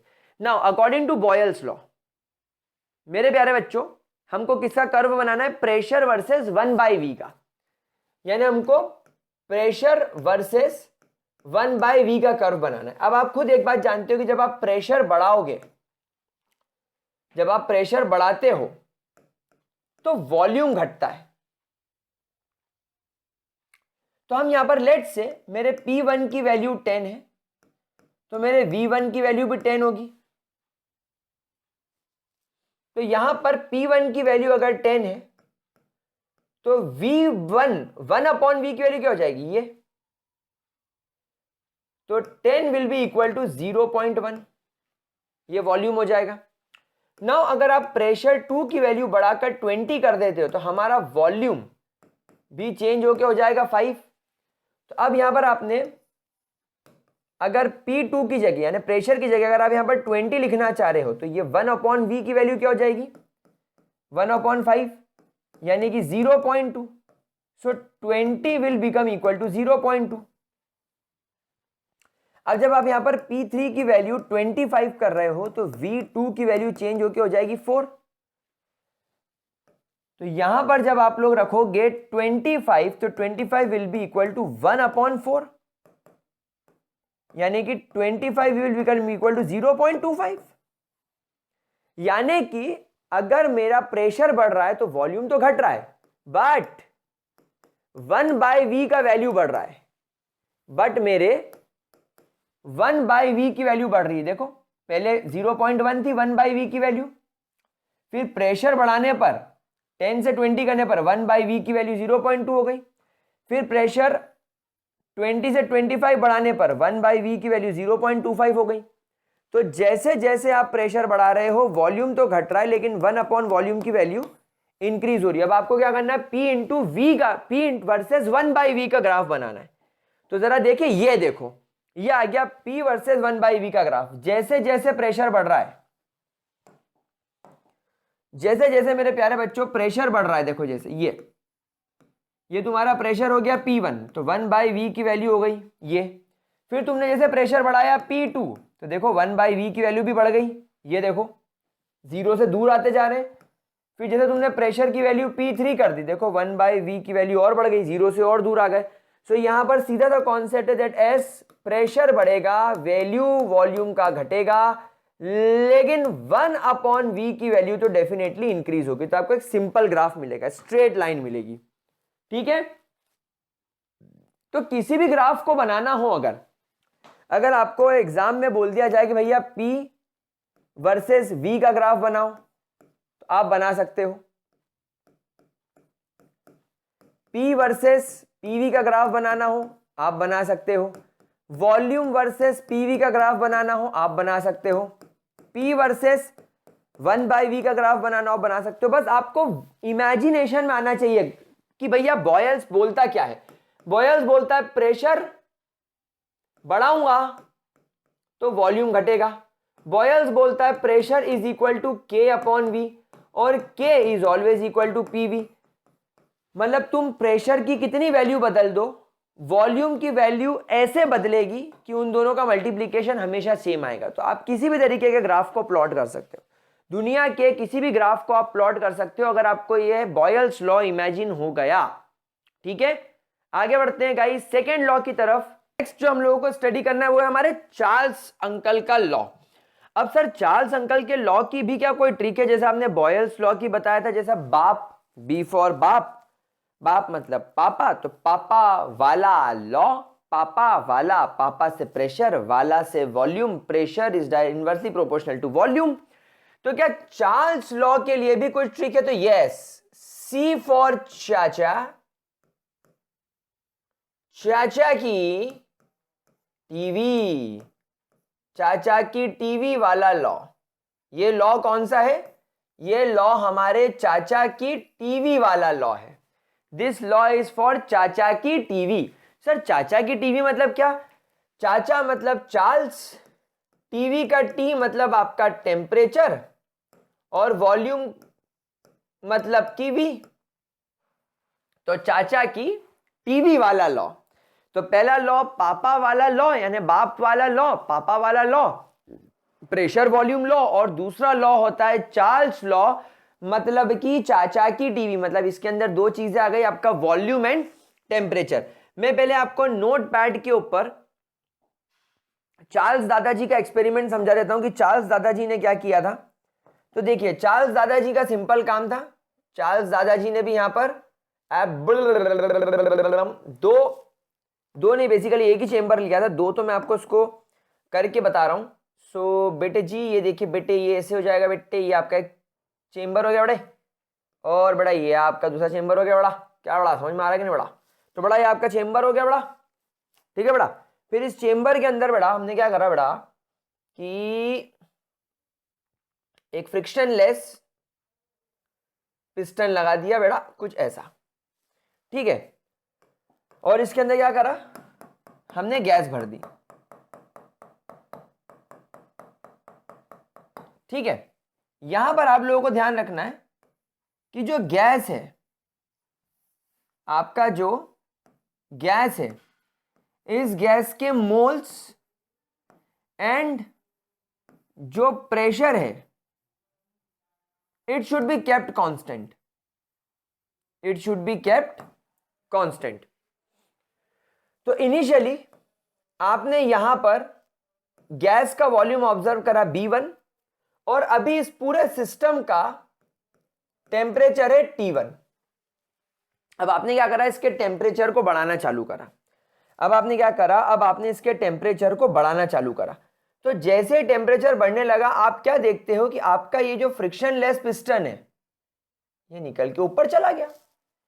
ये निकल के ऊपर चला गया मतलब गैसेस का वॉल्यूम बढ़ने लगा, गैसेस ने एक्सपांशन शो करा। यानी यहां से यहां you will observe the expansion of gases. यहां पर you are observing the expansion of gases. Gases यहां पर एक्सपैंड हो गई, तो यहां पर वॉल्यूम चेंज होकर V2 हो गया, और यहां पर क्लियरली विजिबल है कि आपका V2 V1 से ज्यादा बड़ा है। और यहां पर अब आपका टेम्परेचर T1 से हो गया T2, यानी यहां पर क्लियरली विजिबल है कि टेम्परेचर 2 टेम्परेचर 1 से बड़ा है। यानी बेसिकली आपने आपके चेंबर को हो सकता है हीट प्रोवाइड करी हो, आपने हो सकता है इसको बाहर से थोड़ा हीटिंग इफेक्ट दिया हो। क्या बात समझ में आ रही है? तो at constant pressure and with constant volume, Charles ने क्या ऑब्जर्व करा? चार्ल्स ने ऑब्जर्व करा that as temperature of the gas increases, the volume of the gas also increases. मतलब गैस एक्सपैंड होती है, डायरेक्ट रिलेशनशिप है। So volume is directly proportional to temperature, और we can say temperature is directly proportional to volume. That is your Charles law. क्या ये बात समझ में आई मेरे प्यारे बच्चों? चार्ल्स का ये एक्सप्रेशन समझने के बाद हम चार्ल्स की बात को थोड़ी और गहराई से समझने की कोशिश करते हैं। चार्ल्स ने जो इसके पहले बताया वो एक्सपेरिमेंटेशन था, लेकिन अब चार्ल्स ने उसके मैथमेटिकल कैलकुलेशंस भी बताए।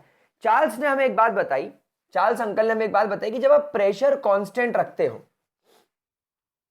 तो a given mass of gas, given mass of gas, given mass of gas का मतलब है कि आपको यहां पर मोल्स भी कांस्टेंट रखने हैं, यानी you have to keep moles also constant. So a constant moles of gas के लिए एट कांस्टेंट प्रेशर पे जो वॉल्यूम होगा वो इंक्रीज होगा या डिक्रीज होगा by 1/273 at 0 degree Celsius for every rise और fall in temperature by 1 degree Celsius. मतलब कि अगर आप टेम्परेचर को 0 डिग्री सेल्सियस पर ऑब्जर्व कर रहे हो और अभी मान लो कि इसका वॉल्यूम है V नॉट, 0 डिग्री सेल्सियस पर इसका वॉल्यूम कितना है V नॉट, तो जैसे ही आप टेम्परेचर को 1 डिग्री सेल्सियस से बढ़ाओगे, इसका वॉल्यूम 1/273 से इंक्रीज कर जाएगा। समझ रहे हो बात को मेरे प्यारे बच्चों?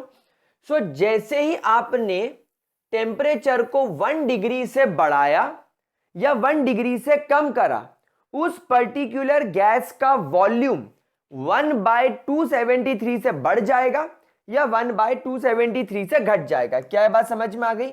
अगर आपने टेम्परेचर 1 डिग्री सेल्सियस से बढ़ाया तो उसका जो वॉल्यूम होगा, उसका वॉल्यूम भी इंक्रीज कर जाएगा बाय 1/273। वहीं अगर आपने वॉल्यूम को 1 डिग्री सेल्सियस से टेम्परेचर को अगर 1 डिग्री सेल्सियस से घटा दिया तो आपकी गैस का वॉल्यूम भी घट जाएगा। कितने से घट जाएगा? बाय 1/273। क्या ये पॉइंट समझ में आया? तो आपको यहां पर क्या चीज ऑब्जर्व करनी है, आपको यहां पर क्या चीज याद रखनी है? आपको यहां पर यह चीज याद रखनी है कि जैसे ही आप एक गैस के टेम्परेचर को राइज या फॉल करोगे बाय 1 डिग्री, तो उसका वॉल्यूम भी 1/273 से बढ़ जाएगा अगर टेम्परेचर राइज करोगे तो, और घट जाएगा अगर टेम्परेचर डिक्रीज करोगे तो अगर आपके पास में एक पर्टिकुलर प्रेशर पर एक पर्टिकुलर मोल्स ऑफ गैस है और अगर 0 डिग्री सेल्सियस पर उसका कुछ वॉल्यूम है, अब अगर आपने टेम्परेचर 0 डिग्री सेल्सियस से 1 डिग्री सेल्सियस करा तो उसके वॉल्यूम में 1/273 से इंक्रीज होता हुआ नजर आएगा। अगर आपने 0 डिग्री सेल्सियस से टेम्परेचर 1 डिग्री सेल्सियस घटा दिया, यानी आपने -1 डिग्री सेल्सियस कर दिया, तो उस गैस का वॉल्यूम भी 1/273 से डिक्रीज हो जाएगा। चलिए हम लोग यहां पर इमेजिन करते हैं कि आपका जो ये जो डेरिवेशन है, इस डेरिवेशन में मैं थोड़ा सा एक चेंज करके आपको बताऊंगा, एक थोड़ा सा चेंज करूंगा मैं इसके अंदर, कि अभी लेट से आपका जो वॉल्यूम ऑफ गैस है, वो है V नॉट मल्टीप्लाई बाय 1/273। ये आपका वॉल्यूम है, this is your normal volume, ये आपके गैस का नॉर्मल वॉल्यूम है। अब जैसे ही मैंने चेक किया the volume of gas eight 1 degree Celsius, यानी अभी हमारी गैस कितने पर थी? 0 डिग्री सेल्सियस पर, तो उसका वॉल्यूम कितना हो जाएगा? उसका वॉल्यूम हो जाएगा V naught. V naught is the volume of gas at 0 degree Celsius. अब मैंने क्या करा? 0 डिग्री सेल्सियस को बढ़ाकर मैंने 1 डिग्री सेल्सियस कर दिया, तो मेरी गैस का वॉल्यूम भी V नॉट मल्टीप्लाई बाय 1/273 हो गया। क्या बात समझ में आ गई? अब अगर मान लो मैं मेरी गैस का वॉल्यूम T डिग्री सेल्सियस से बढ़ा देता हूं, तो इनिशियल वॉल्यूम V नॉट रहेगा 0 डिग्री सेल्सियस पे। अगर 1 डिग्री से बढ़ा तो वो 1/273 से बढ़ेगा, लेकिन अगर 2 डिग्री से बढ़ा दिया, 3 डिग्री से बढ़ा दिया, 4 डिग्री से बढ़ा दिया, 5 डिग्री से बढ़ा दिया, तो क्या मैं ये स्टेप बार बार करता चलूंगा? नहीं, मैं एक बार में ही उसको T से मल्टीप्लाई कर दूंगा कि भैया मेरा टेम्परेचर आपने कितना बढ़ाया, 1 degree, 2 degree, 3 degree, 4 degree, multiply by 1/273 multiply by initial volume. क्या ये बात समझ में आ गई मेरे प्यारे बच्चों? तो यही है वो आपकी इक्वेशन, VT यानी volume at T degree Celsius is equal to V naught. V naught मतलब आपका volume at 0 degree Celsius plus V naught T by 273 plus V naught T by 273। क्या ये बात समझ में आ रही है मेरे प्यारे बच्चों? यस और नो? थोड़ा सा कॉम्प्लिकेट हो गया ये, इससे समझ में नहीं आ रहा है? चलो एक काम करते हैं, इसको अपन नोट पैड पे लेकर सीख लेते हैं।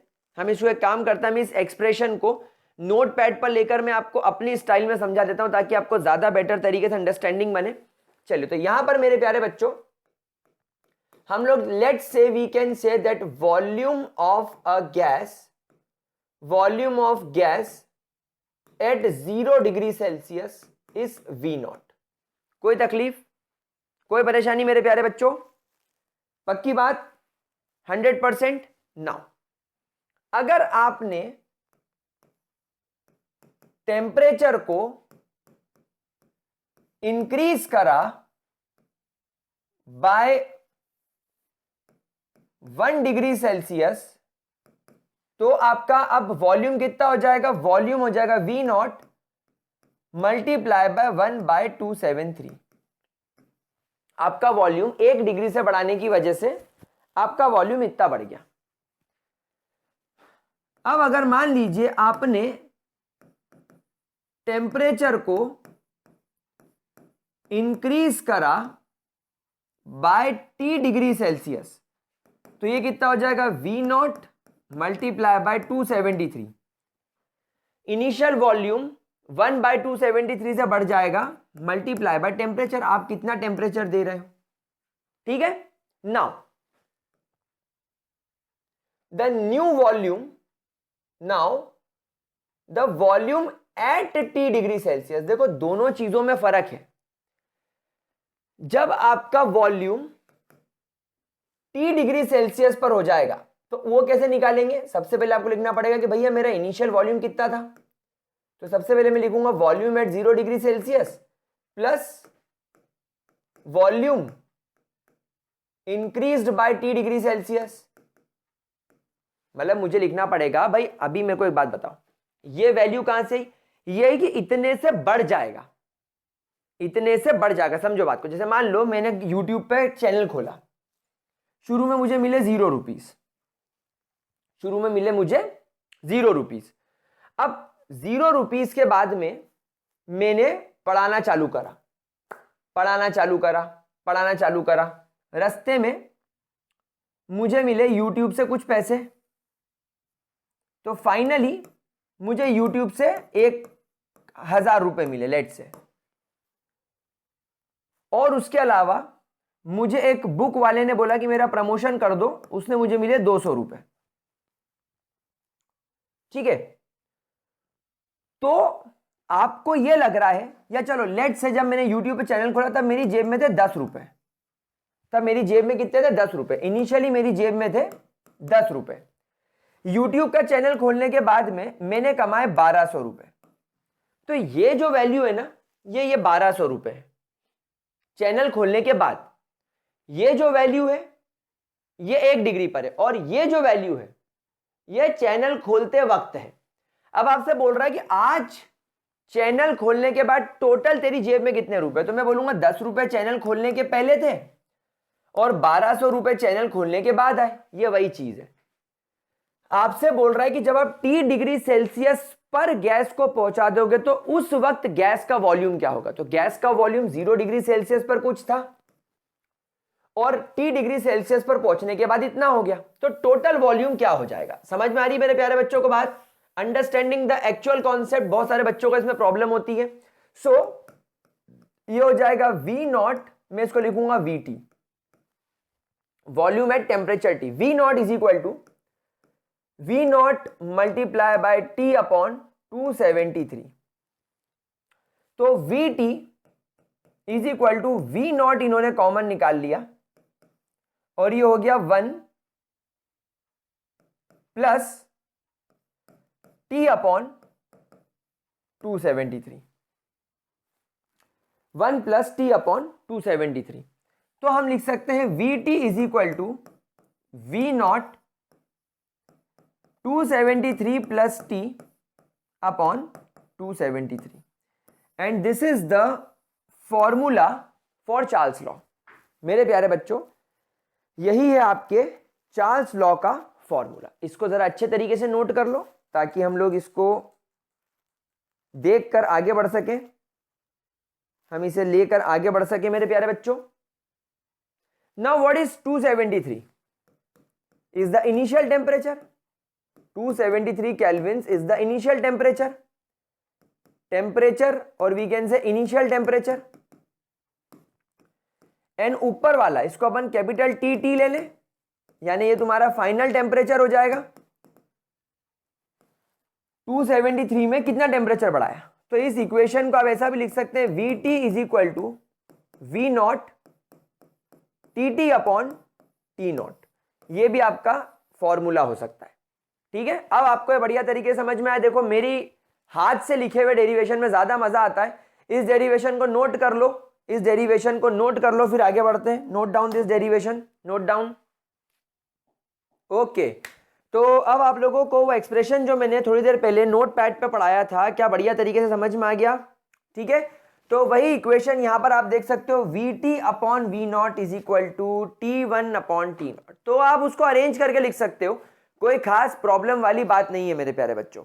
चलो, तो इस एक्सप्रेशन को अगर आपको देखना हो तो देख लो, अदरवाइज हम लोग आगे बढ़ते हैं। और गाइज यहां पर अब आप लोग इस बात को ध्यान रखेंगे कि चार्ल्स लॉ के हिसाब से आपका जो वॉल्यूम है वो डायरेक्टली प्रोपोर्शनल है टेम्परेचर के eight constant pressure and number of moles. अच्छा, एक चीज मैं आपको और पहले करा देता हूं नोट पैड पे ले जाके। एक चीज अपन नोट पैड पे चल के और करेंगे, और वो चीज क्या है वो मैं आपको बता देता हूं। ओके गाइस, तो यहां पर आप सभी लोग इस बात को जानते हो कि चार्ल्स लॉ के हिसाब से volume is directly proportional to temperature. ये बात हम सभी लोग जानते हैं ना। मान लीजिए अगर आपका इनिशियल वॉल्यूम V1 है और टेम्परेचर T1 है, so therefore it will be equal to V1 is directly proportional to T1। जैसे ही आप यहां से प्रोपोर्शनलिटी कांस्टेंट हटाते हो, ये हो जाएगा K2 T1 के बराबर। सर आपने यहां पर K2 क्यों लिखा? क्योंकि K1 हम बॉयल्स लॉ में यूज कर चुके हैं। याद करो, जो आप लोगों को मैंने बॉयल्स दादा का लॉ कराया था, यानी पापा वाला लॉ, बाप वाला लॉ, उसमें P is inversely proportional to 1/V था, तो P is equal to K/V था। तो ये बॉयल्स लॉ का जो K है, आप इसको K1 भी लिख सकते हो, ये डिपेंड करता है नंबर ऑफ मोल्स पे एंड टेम्परेचर पे। लेकिन ये वाला जो K2 है, ये K2 डिपेंड करता है नंबर ऑफ मोल्स पे, तो डिपेंड करता है, लेकिन साथ साथ में ये प्रेशर पे डिपेंड करता है। तो क्योंकि ये टेम्परेचर पे डिपेंड करता था, ये अलग है, ये प्रेशर पे डिपेंड करता है, इसलिए अलग है, इसलिए इसको V2 लिखना हमें पड़ेगा। ठीक है, सिमिलरली अगर मान लीजिए कि अब आप फाइनल पहुंच गए, मतलब आपके पास में फाइनली वॉल्यूम चेंज होके V2 हो गया, टेम्परेचर चेंज होके T2 हो गया, सो ये हो जाएगा V2 is directly proportional to T2। तो जैसे आप V2 हटाएंगे तो it will become equal to K2 T2। समझ में आ रही बात मेरे प्यारे बच्चों आप लोगों को? नाउ इस इक्वेशन को आप एक काम करो, रीअरेंज करो। आप लिखो K2 is equal to V1 upon T1। क्या मैंने सही लिखा? K2 is equal to V1 upon T1। Similarly अगर मैं इसको रीअरेंज करूं तो इसका K2 हो जाएगा V2 अपॉन T2। तो अगर मेरी ये इक्वेशन नंबर 1 है और अगर मेरी ये इक्वेशन नंबर 2 है, तो पुट 2 इन 1, पुट 2 इन 1, दो को एक में रख के देखो, तो इसका K2 V2 V1 उसमें रख जाएगा, तो ये कुछ दिखने लगेगा V1 upon T1 is equal to V2 upon T2। एक ही बात है। तो ये एक्सप्रेशन आपका बहुत जरूरी है, चार्ल्स लॉ का आपका ये एक्सप्रेशन भी बहुत ज्यादा जरूरी है। इस एक्सप्रेशन को भी एक बार ध्यान से देख लीजिए, इस एक्सप्रेशन को एक बार अच्छे तरीके से नोट कर लीजिए मेरे प्यारे गुलगुलो, इसको जरा अच्छे तरीके से नोट कर लो, फिर हम लोग आगे बढ़ते हैं। अच्छा, एक एक्सप्रेशन अभी थोड़ी देर पहले ही मैंने आपको सिखाया था, क्या था वो? Vt is equal to V naught Tt upon T naught. आप चाहे तो उसको रीअरेंज करके Vt upon V naught is equal to Tt upon T naught करके भी लिख सकते हैं। Tt क्या है? 273 केल्विन्स पर टी, और T नॉट क्या है? 273। तो आप ये रख के भी इस इक्वेशन को बना सकते हो। देखो, एक्सप्रेशन पता होना चाहिए, फिर तो दुनिया की हर चीज सॉल्व हो जाती है। तो चार्ल्स लॉ की दो एक्सप्रेशन याद करनी, बॉयल्स में एक ही करना था, चार्ल्स में हमको दो याद करनी है, एक तो ये वाली, क्योंकि चार्ल्स ने एक नया फंडा दे दिया कि भैया 1 डिग्री से टेम्परेचर बढ़ाऊंगा तो 1/273 से वॉल्यूम बढ़ जाएगा, इसलिए हमको इतना प्रपंच करना पड़ रहा है। ठीक है, तो ये आपका फॉर्मूला हो गया, इसको जरा नोट कर लो। हो गया नोट, तो आगे बढ़े। चलिए ग्रेट, बहुत बढ़िया, आप लोगों ने अच्छे तरीके से नोट कर लिया होगा एक्सपेक्ट। अब चलते हैं ससुरे के ग्राफ बनाने की ओर। अब इसका ग्राफ कैसे बनता है आओ मैं आपको सिखाऊं। नाउ ध्यान से इस बात को देखो, वॉल्यूम वर्सेस टेम्परेचर का ग्राफ बोल रहा है, और हमारा जो चार्ल्स लॉ है ये चाचा की टीवी है, चाचा की टीवी वाला लॉ है। ये अपनी ट्रिक क्या है, चाचा की टीवी यानी टेम्परेचर वॉल्यूम, और लोग सब जानते हैं volume is directly proportional to temperature. मतलब अगर वॉल्यूम बढ़ा तो डेफिनेटली टेम्परेचर भी बढ़ेगा। तो इसका ग्राफ क्या बनेगा, स्ट्रेट लाइन नहीं बनेगी। वॉल्यूम बढ़ाया टेम्परेचर बढ़ा, वॉल्यूम बढ़ा टेम्परेचर बढ़ा, या मैं कहूं टेम्परेचर बढ़ा तो वॉल्यूम बढ़ा, तो एक स्ट्रेट लाइन मिलेगी आप लोगों को, एक स्ट्रेट लाइन मिलेगी आप लोगों को मेरे प्यारे बच्चों। क्या इसके अंदर कोई दिक्कत? भाई Y axis, Y is equal to M X, ये वाली इक्वेशन लगाई, वाई एक्सिस पर वॉल्यूम रख दिया, देन आपके एक्स एक्सिस पर आपने टेम्परेचर रख दिया, और ये जो आपका एम है ये आपका के हो गया, मतलब आपका जो स्लोप है स्लोप हो गया के। ये सब फिजिक्स की टर्म्स है, हमको इतना ज्यादा इसमें डिटेल में नहीं जाना होता, बट आपको ये ग्राफ पता होना चाहिए, ग्राफ देखते ही दोस्ती हो जानी चाहिए। आगे बढ़ते हैं, V वर्सेस T। अब गाइस यहां पर एक छोटा सा चेंज आया है, इस ग्राफ को थोड़ा सा समझने की कोशिश करना। इस ग्राफ को थोड़ा एक्सटेंड किया गया है। इस ग्राफ को कैसे एक्सटेंड किया गया देखो, एक्चुअली आपके जो नॉर्मल ग्राफ बनता है वॉल्यूम वर्सेस टेम्परेचर, वो यहां पर एंड हो जाता है, और ये टेम्परेचर कितना होता है 0 डिग्री सेल्सियस, या मैं कहूं 273 केल्विन। यूजुअली आपका कर्व यहां खत्म हो जाता है, और वॉल्यूम जो भी रहा हो यहां से आपका ग्राफ स्टार्ट होता है। अब हमने क्या करा, इस ग्राफ को थोड़ा और एक्सटेंड कर दिया, मतलब हम लोगों ने ग्राफ को 0 डिग्री सेल्सियस पर ना रोकते हुए हम इस लाइन को और पीछे ले गए, मतलब हमने टेम्परेचर को 0 डिग्री सेल्सियस से और कम करना स्टार्ट करा। कितना कम करना स्टार्ट करा, जब तक ये -273.15 डिग्री सेल्सियस तक ना पहुंच जाए। अगर मैं इसको केल्विन्स में कन्वर्ट करूं तो it will become equal to 0 kelvins, ये 0 केल्विन के बराबर हो गया। एंड 0 केल्विन वाले टेम्परेचर को आप लोग एब्सोल्यूट जीरो बोलते हो, जो कि एक हाइपोथेटिकल वैल्यू है। ये एब्सोल्यूट वैल्यू जो होता है मेरे प्यारे बच्चों, ये absolute zero is an hypothetical value, यानी कि it can not be achieved in the real life. तो हमने सोचा कि इसको हम एक्सटेंड करें। अब आपके मन में सवाल आना चाहिए कि सर आपने इसको यहां तक क्यों ले गए। हमने इसको मैथमेटिकली हमने कर्व बनाया। हमने क्या बोला कि चलो एक काम करते हैं, चलो मैं आपको इसको नोट पैड पर समझाता हूं, इस कर्व को मैं आपको बना के प्रॉपर तरीके से समझाता हूं, तब आपको ज्यादा मजा आएगा। देखो तो गाइज हम लोगों ने क्या करा, हम लोगों ने एक कर्व बनाना शुरू करा। एक एक्सिस हमने ये रखा, और एक एक्सिस हम लोगों ने ये रखा। ठीक है, अब हम लोगों ने क्या करा कि एक लाइन यहां से ड्रॉ कर दी, लाइकवाइज दिस, ये। ठीक है, अब इस कर्व को ध्यान से देखने की कोशिश करना। एक्चुअली ये जो टेम्परेचर है ये वॉल्यूम है आपका, और ये एक्सिस आपका टेम्परेचर है। ठीक है, जैसे कि आप लोगों ने यहां पर अभी देखा था, ये वॉल्यूम वर्सेस टेम्परेचर का कर्व है। ठीक है, तो वैसे हम लोग इसको करेंगे। तो यहां पर टेक्निकली टेम्परेचर आपका कितना हो गया, ये हो गया आपका 0 डिग्री सेल्सियस। ठीक है, तो आपका जो वॉल्यूम होगा, भाई वॉल्यूम कैन नॉट बी 0, ये वॉल्यूम यहां पर 0 नहीं है, वॉल्यूम यहां पर 0 नहीं है। मुझे एक बात बताओ, कोई भी गैस, इमेजिन करो कोई भी गैस अगर 0 डिग्री सेल्सियस पर होगी तो क्या उसका वॉल्यूम 0 हो जाएगा? क्या उसका वॉल्यूम 0 होगा? नहीं, उसका वॉल्यूम 0 नहीं होगा, उसका वॉल्यूम 0 से ज्यादा ही होगा ना। तो हमने बोला कि मेरे पास में एक गैस है जिसका टेम्परेचर 0 डिग्री सेल्सियस है, लेकिन वॉल्यूम उसका 0 नहीं है, तो वॉल्यूम ज्यादा होगा। अब मैंने क्या करा, अब मैंने टेम्परेचर रिड्यूस करना स्टार्ट करा। जैसे जैसे मैंने टेम्परेचर रिड्यूस करना स्टार्ट करा, मैं क्या देखता हूं कि मेरी गैस का वॉल्यूम भी कम होता जा रहा है, और एक पॉइंट पर आकर, इस पॉइंट पर आकर मेरी गैस का वॉल्यूम 0 हो जाता है। मेरी गैस का वॉल्यूम बिकम इक्वल टू 0। मतलब मैंने वॉल्यूम वाले पार्ट को कम करना स्टार्ट करा। जैसे जैसे मैंने टेम्परेचर रिड्यूस करना स्टार्ट करा, मैं देखता हूं कि इस पर्टिकुलर पॉइंट पर मेरी गैस का वॉल्यूम 0 हो गया। यहां पर आप देखो, ये एक्सिस पर जो तुम्हारा वाई एक्सिस है, इस पर ये भी 0 पॉइंट नहीं है, वाई एक्सिस का 0 पॉइंट ये है, तो ये इस पॉइंट पर आकर 0 हो गया। मतलब हमारी जो गैस है वो पर्टिकुलरली इस पॉइंट पर आकर 0 हो गई। तो ये टेम्परेचर कितना देखने को मिला पता है? ये टेम्परेचर देखने को मिला -273.15 डिग्री सेल्सियस, या मैं इसको 0 केल्विन्स भी बोल सकता हूं। तो एक्चुअली हमें ये ग्राफ ऐसे मिला। तो इस ग्राफ को देखकर हमें क्या समझ में आया?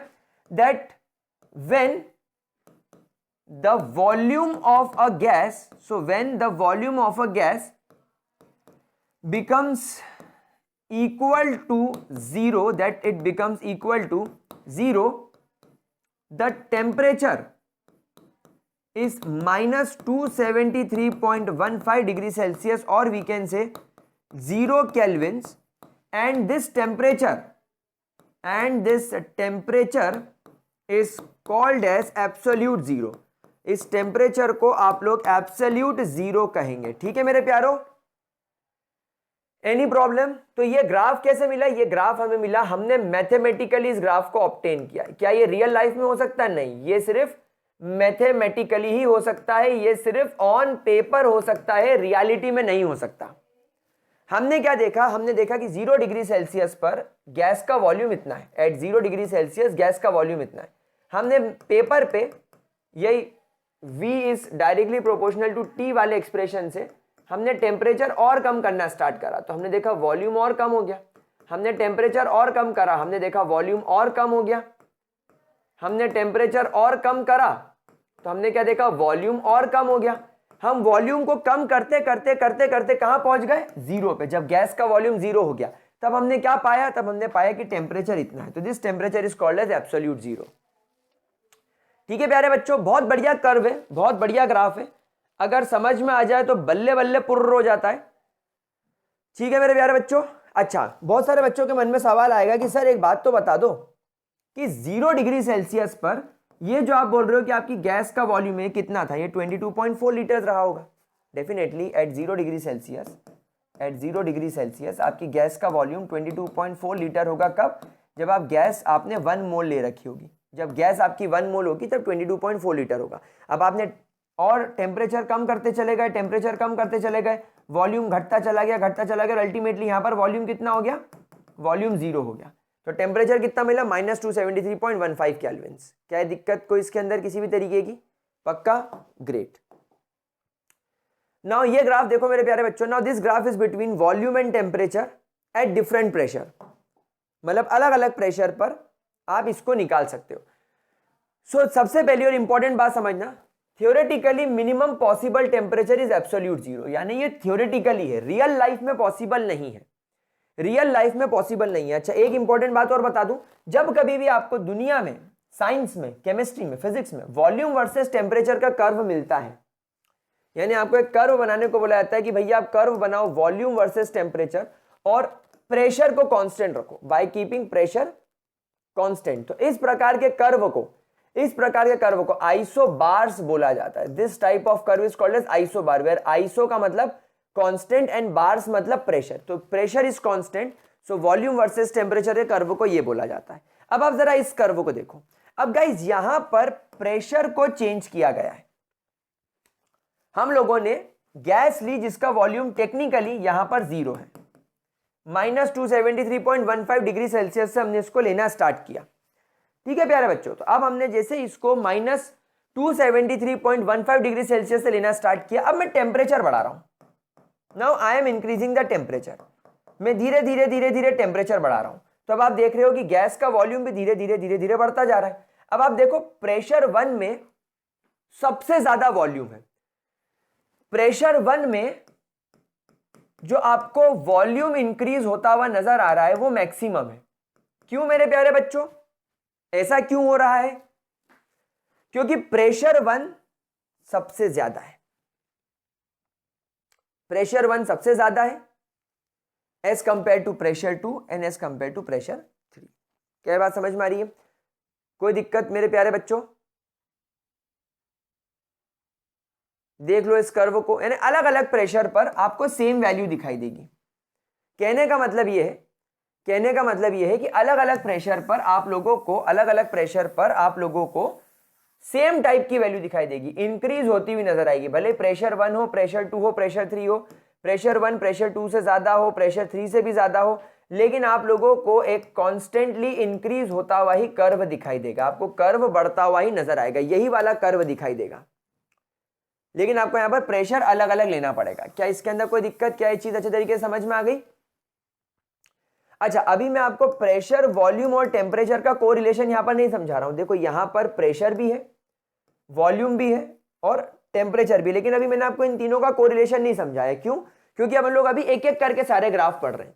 हम जब आइडियल गैस इक्वेशन पढ़ेंगे तब हम प्रेशर, वॉल्यूम, टेम्परेचर, मोल सबको साथ में रख के देखेंगे, लेकिन अभी आपका पूरा फोकस आप चार्ल्स लॉ पे रखो।